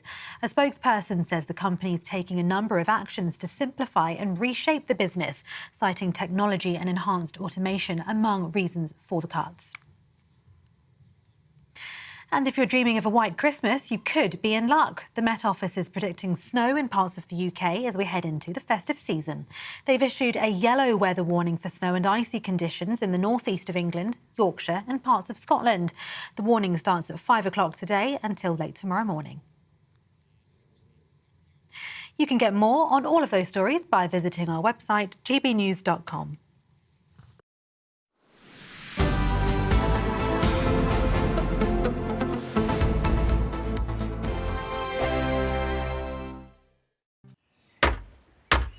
Who is it? We're here for the show. Welcome to the Dinosaur Hour with me, John Cleese. I was married to a therapist. And you survived? I thought we were getting Hugh Laurie. Second best. You interviewed Saddam Hussein. What's that like? I was terrified. I'm playing strip poker with these 3. Ah! No, thank you. My CDs need to be put in alphabetical order. Are you going to be problematic again? The Dinosaur Hour. Sundays on GB News.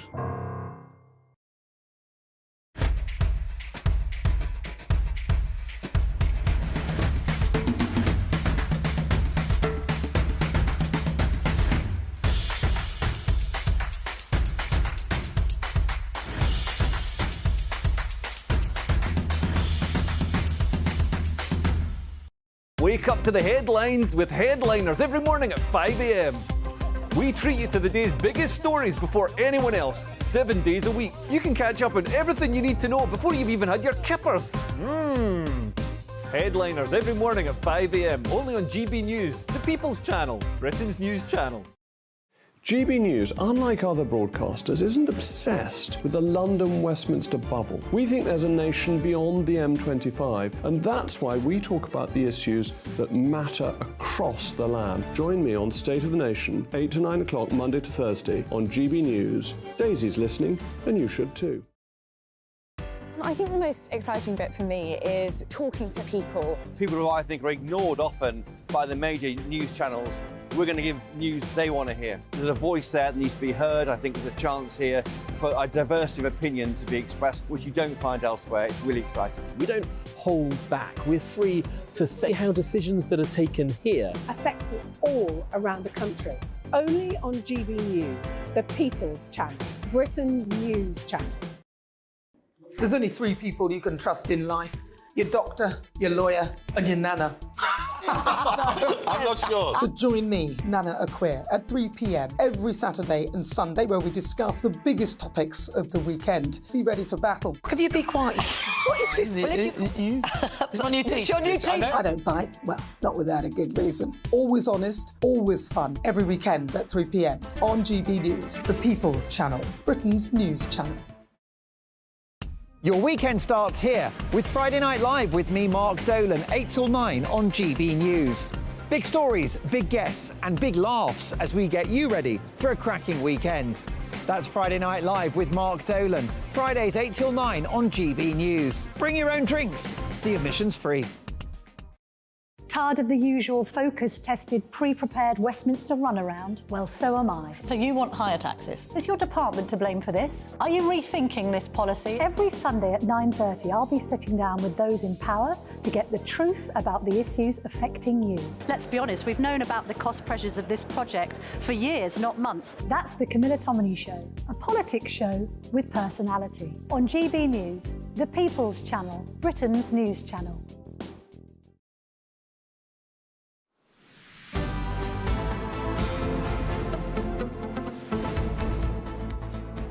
Right, Tom and I have migrated to the sofa, which means it's time to reintroduce our panel for the hour. Historian and broadcaster Rafe Hadel-Mankoo and former Labour Minister Bill Rammell.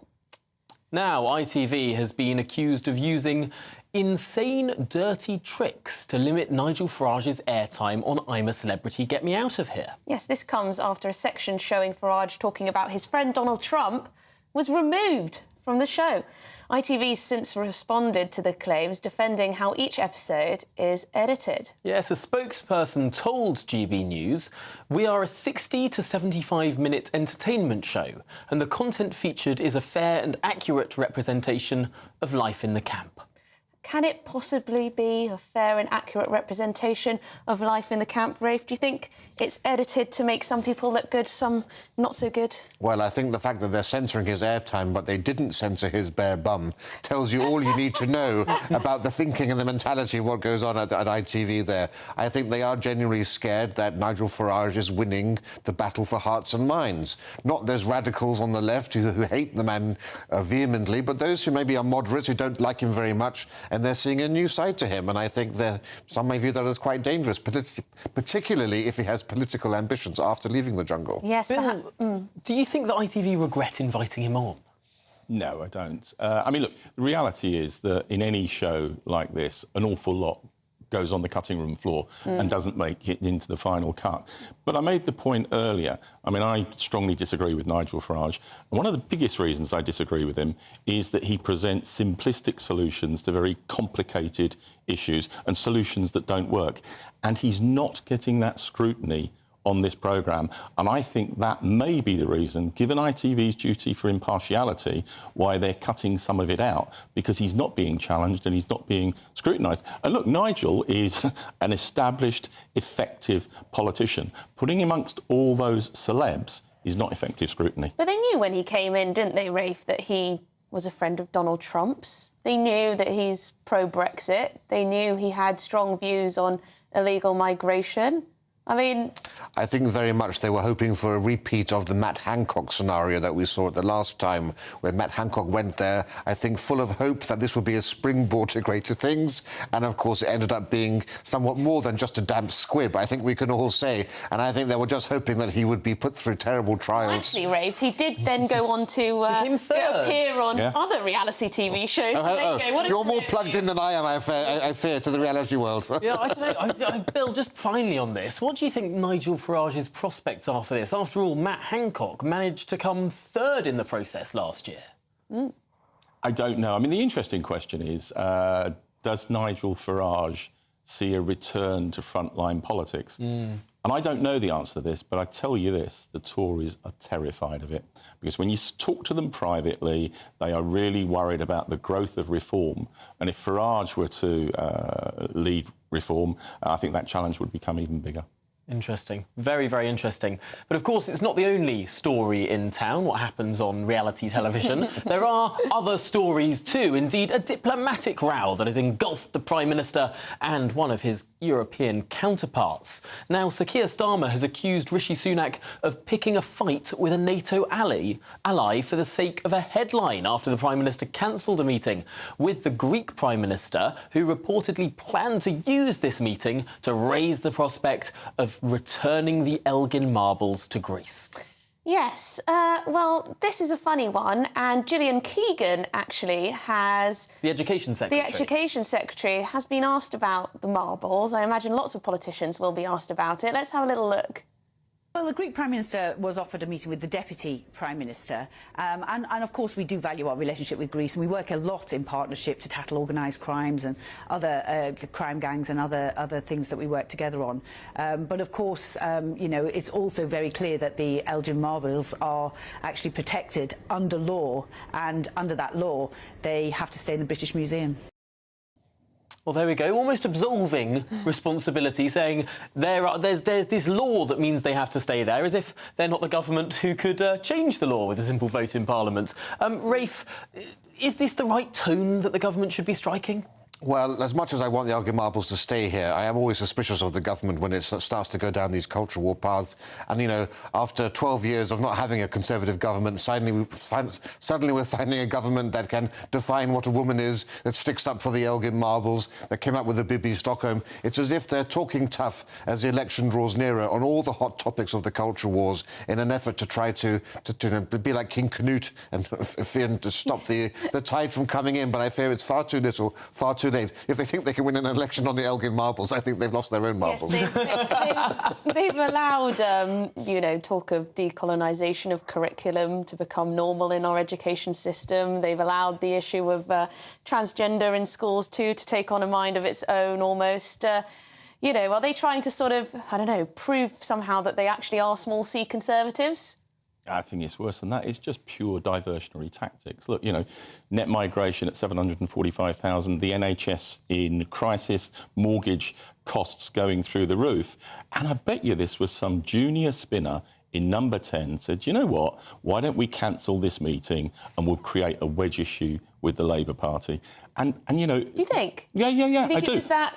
I do, because if I've learned anything about Rishi Sunak, I don't think he really knows his own mind. He's all over the place. And there's a real missed opportunity here. You know, we ought to be talking to the Greeks about trade. We ought to be talking to them about a returns agreement to tackle illegal migration. But, you know, the chances of doing that now are severely reduced because of this, frankly, well, to be fair, insult. The Greek Prime Minister did start it by going on British...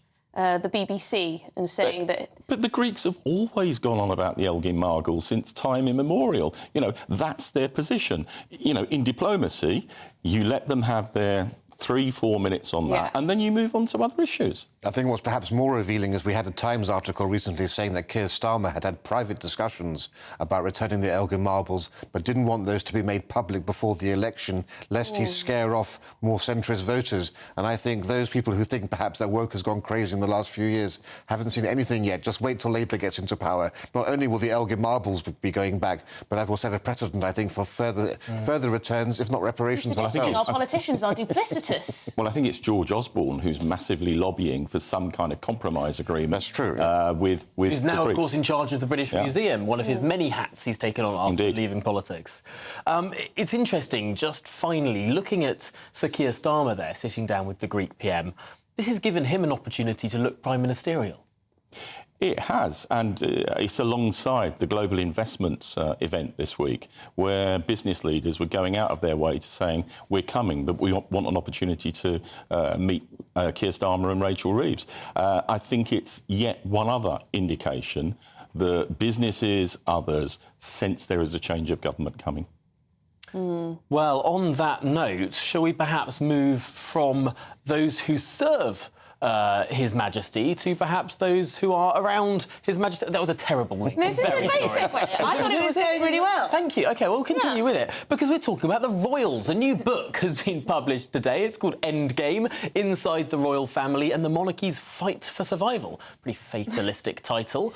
Yes, Omid Scobie, the author, promised the book would reveal moments the royal family should be ashamed of and shine a light on unsolved mysteries. But does it live up to the hype?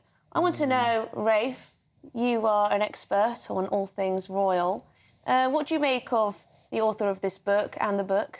Well, I think it's a nasty book full of vile calumnies, actually. And Omid Scobie, who is, the selfie stick in waiting to the Duke and Duchess of Sussex, hasn't actually written a very good book either. He's a second-rate writer. I like the New York Times, which is normally very pro-Sussex, said that parts of this read like a pro-Sussex PR release written by ChatGTP. And if the Duke of Sussex doesn't publicly distance himself from his propagandist-in-chief, then I think any hope of a reconciliation, which we've heard talked about and touted recently, is for the birds. This book is called Endgame. I think it would be better titled Rehash, because when you strip away all the nastiness, there's nothing much new there. It's nothing that we didn't really already know from Spare or from the Netflix documentaries. Well, it's just an attack on the royal family. Perhaps the one thing that we've learned, if we can use the word learned, is that it wasn't one anonymous person who questioned the skin tone of baby Archie. It was two anonymous people. Bill, why haven't we learnt the names of these people? If these accusations are going to be made, surely they should be put to names. Surely we should be able to assess them on their merits. Because of the laws of libel, and that's not what this kind of book is about. Look, I'm a pragmatic monarchist, but I actually find this quite unedifying. And what's driving it is that there is, frankly, briefing from both sides going on. And I don't think that's in the longer-term interest of the royal family or the stability of the royal family. And at the core of it as well, there is a family tragedy. For anyone being a father and a grandfather to effectively be estranged from one of his sons is actually quite sad. But let's make no mistake here, right? This, Omid Scobie is a one-trick pony, and the Sussex are his main meal ticket. And as their star fades away, he's essentially looking to the future. And what does he have there? And I think this book is one of the last opportunities he has to monetize the monarchy and, capitalise on its misfortune. And that's what we're seeing. He's flogging a dead horse. Because no one will trust him or speak to him. Well, his career as a royal journalist are really limited to the Sussexes. I can't see many other palace doors being opened to him after this point.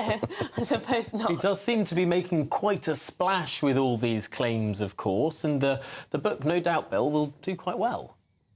Will it? Let's see. I wonder who's going out to actually buy it. I think in the longer run, let's look at the figures. I'm not convinced there's a massive demand for this. I agree with you, because I think monarchists, royalists in this country won't want to read such a gossip book from someone who seems to be so team Meghan and Harry, because in this country, and also in the US, I believe, if you look at the polling on this issue, many more people are team the rest of the royal family, aren't they? I think there's issues on both sides. I mean, historically, I had some sympathy for Harry and Meghan's critique of the way they were treated by the press. But then they seem to want to have their cake and eat it. They leave the royal family, but still want the trappings of being part of the royal family. And as I made the point earlier, they are clearly briefing on these issues, and I think in response the royal family are briefing, and I don't think that serves any of their interests. He denies, of course, doesn't he, that Harry and Meghan have anything to do with anything that's in the book. Shall we move on to our final story? Okay. Because Marks and Spencer has sparked a cultural appropriation row after introducing Spanish chorizo paella croquettes. Now, even the UK ambassador to Spain has waded in, concluding a tweet with M&S, "What have you done?" Now, something has appeared. Oh, it smells nice. Something has appeared in the studio here. We've just... Now, we've had to microwave these croquettes, so hopefully they'll be fine. But don't give away the secrets of how we prepare. We went to M&S and we found some croquettes. So who's going to try them first? The culturally appropriated. Well, do you know what? I'll have a nibble. Oh, it's quite floppy. This is. I would. I think we should explain. We should explain the. I'll take your word for it. I'm thinking of Ed Miliband's advice to me not to eat in public. According to the Spanish ambassador, this is a horrible mix of lots of different Spanish things in the form of a croquette, and it shouldn't be. It's an abomination. It shouldn't be allowed. This shouldn't be sold, and it definitely shouldn't be eaten. Go on then, have a little bite. So, how does it taste? I've had better croquettes. Well, maybe it's because it was put in the microwave. And you better know, paella. you know, M&S makes some beautiful food from all over the world. Rafe, why are we worried about the appropriation? If Italy allowed Canada to get away with the abomination that is the Hawaiian pineapple pizza, I think Spain should be quite pleased that they got off quite lightly with this croquette. I mean, where does this end? You know, we had in 2018 the ridiculous Dawn Butler chiding Jamie Oliver for cooking a jerk chicken dish. I mean, the reality is there's no such thing as cultural appropriation. You know, you're wearing a tie there. The ties come from Croatia. I don't see the Croatian ambassador getting upset about this. The whole world wears suits. The suits are an English invention. The Japanese call a suit a saburo, like a corruption of Savile Row. Let's get over all of this nonsense. Bill, do you think M&S should issue an apology? No, I think this is one of those get a life issue. You know, interestingly, I actually think the Spanish government might be pleased about it because they're using this to promote paella and they're getting a lot of publicity out of it. But, you know, it's a silly season story. Yes, it was the British ambassador to Spain who was leading the backlash. So perhaps she or he thought, you know, this is the moment we can get some good publicity. We've been saying the Spanish ambassador. It was actually the British ambassador. British ambassador. I think it was both. So this is our fault. Yeah, well, it is. Recall him. It's always our fault, Tom. Everything is our fault. But isn't the point of some of the best foods that have ever come into existence that they are fusion foods, and we're getting sort of upset about different things being put into one thing? I mean, wasn't the chicken tikka masala invented in Glasgow or something? Yeah, it's not Indian. It was. I travel for work quite a lot to India, and Indian food in India is very different to Indian food in the UK. And frankly, that's a good thing. You know, it's a melange, a mixture of the two. And you know, the thing that allegedly is exercising the Spanish about this is that there's chorizo involved. I think chorizo is very nice. So what's the problem? Yeah. And if you look at curries, you know, from Indonesia to Thailand to India, there's clearly a curry link that's passed through. You know, cultures always improve when you can actually adapt and absorb the positive elements. Have we risked creating yet another diplomatic row with the leader of a European country? It's not yet been the fault of Rishi Sunak, but rather the fault of M&S? Is this going to prevent these great European connections that we were talking about earlier with the Greeks? No, I think the Greek dispute is a serious issue, and there is serious politics involved. This is, you know, a silly season story. I want to know Gillian Keegan's view on croquettes now. It's essential. Absolutely. But M&S keeps sticking its foot in it with the Christmas advert as well, where they were told that they were burning the Palestinian flag when it was actually Christmas hats. They had to apologise. I imagine they may well have apologised in the last 2 minutes. Who knows? Who knows? Well, it's one of those stories that seems to have alighted quite a lot of comment, quite a lot of heat, and perhaps very little light. But that's just about all that it's from us today. Up next is Martin Daubney. Martin, what's coming up on your programme? Thank you very much. Well, the big question is, will immigration sink the Tories? Fresh day, fresh nightmare. The ECHR might sink Rwanda. Jacob Rees-Mogg last night said it could cost the Tories the next election. About an hour ago, Lee Anderson demanded a cap on immigration in the chamber. So I'm going to speak to Jacob Rees-Mogg at 4:10 and say to him, is it going to sink you? And if so, how about doing something about it? You could get those visa numbers down. You could do something about it. Talk is cheap. And another question is, why are British police and the Met's firearms officers more scared of run-of-the-mill gangsters than jihadists? It's because they're threatened with lawsuits revved up by agitators and activists. So it's a state of British policing. How do we get to that? And, of course, all the latest on the rumble down under as they censor Mr. Brexit. Well, it sounds like an absolutely smashing show. I'll be watching, certainly. Eyes glued to the screen, don't go anywhere. That's all that we have for Good Afternoon Britain. That's the end of it. Well, thank you very much to our panel, Bill Rammell and Rafe Heidelman-Koo. Thank you for talking through such a wide variety of stories this afternoon. Absolutely. And indeed, thank you for sticking with us here on Good Afternoon Britain. We will, of course, be back from 12 o'clock, midday tomorrow, as we are Monday to Friday.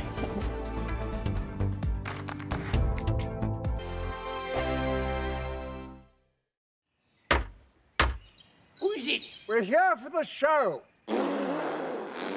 Welcome to the Dinosaur Hour with me, John Cleese.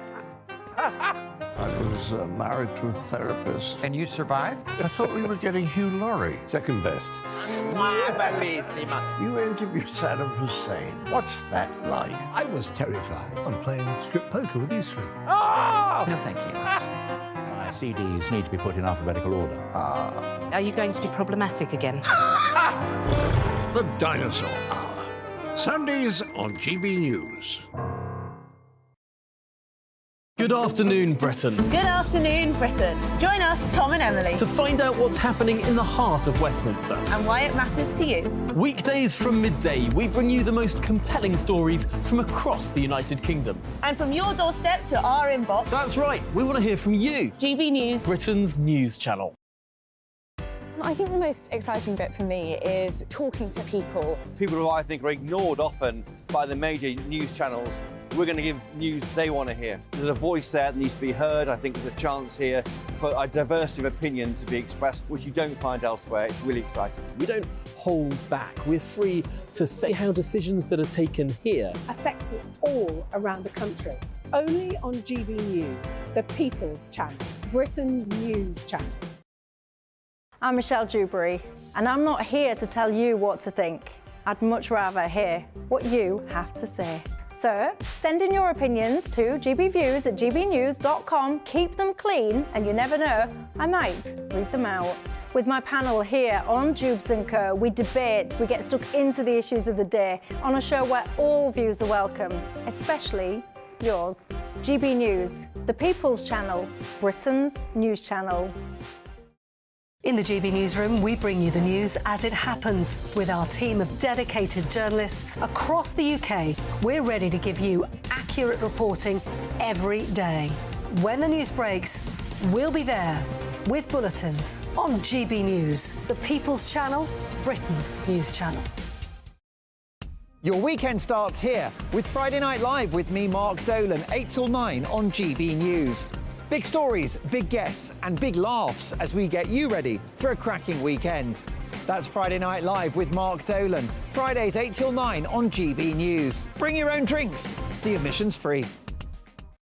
GB News, unlike other broadcasters, isn't obsessed with the London-Westminster bubble. We think there's a nation beyond the M25, and that's why we talk about the issues that matter across the land. Join me on State of the Nation, 8 to 9 o'clock, Monday to Thursday, on GB News. Daisy's listening, and you should too. Tired of the usual focus-tested, pre-prepared Westminster runaround? Well, so am I. So you want higher taxes? Is your department to blame for this? Are you rethinking this policy? Every Sunday at 9:30, I'll be sitting down with those in power to get the truth about the issues affecting you. Let's be honest, we've known about the cost pressures of this project for years, not months. That's the Camilla Tominey Show, a politics show with personality. On GB News, the People's Channel, Britain's news channel. Afternoon, I'm Alex Deakin. This is your latest weather update from the Met Office for GB News. It's turning colder and staying frosty in the mornings for the rest of this week, with some sleet and snow showers in the north and east, thanks to this area of low pressure developing in the North Sea. The isobars squeezing together as well. The wind's picking up, bringing a real chill to proceeding as the showers come in across northern and eastern Scotland, but also southeast Scotland and northeast England. Maybe rain on the coast, but we could easily see some sleet and snow even down to lower levels for a time through the night, and likely to turn pretty icy as well. That's why we have Met Office yellow weather warnings in place. A bit more cloud further south, 1 or 2 rain showers here. Temperatures may just stay above freezing across parts of the south, but for many it'll be a frosty start to Wednesday. Potentially still icy to northeast England and northern Scotland, so we do still have that warning in place. And further sleet and snow showers coming in through the day, particularly over northern Scotland. Parts of the east coast could see some as well. Bit of cloud, 1 or 2 showers in the southwest, but for many it's a sparkling day of late autumn sunshine, but it feels cold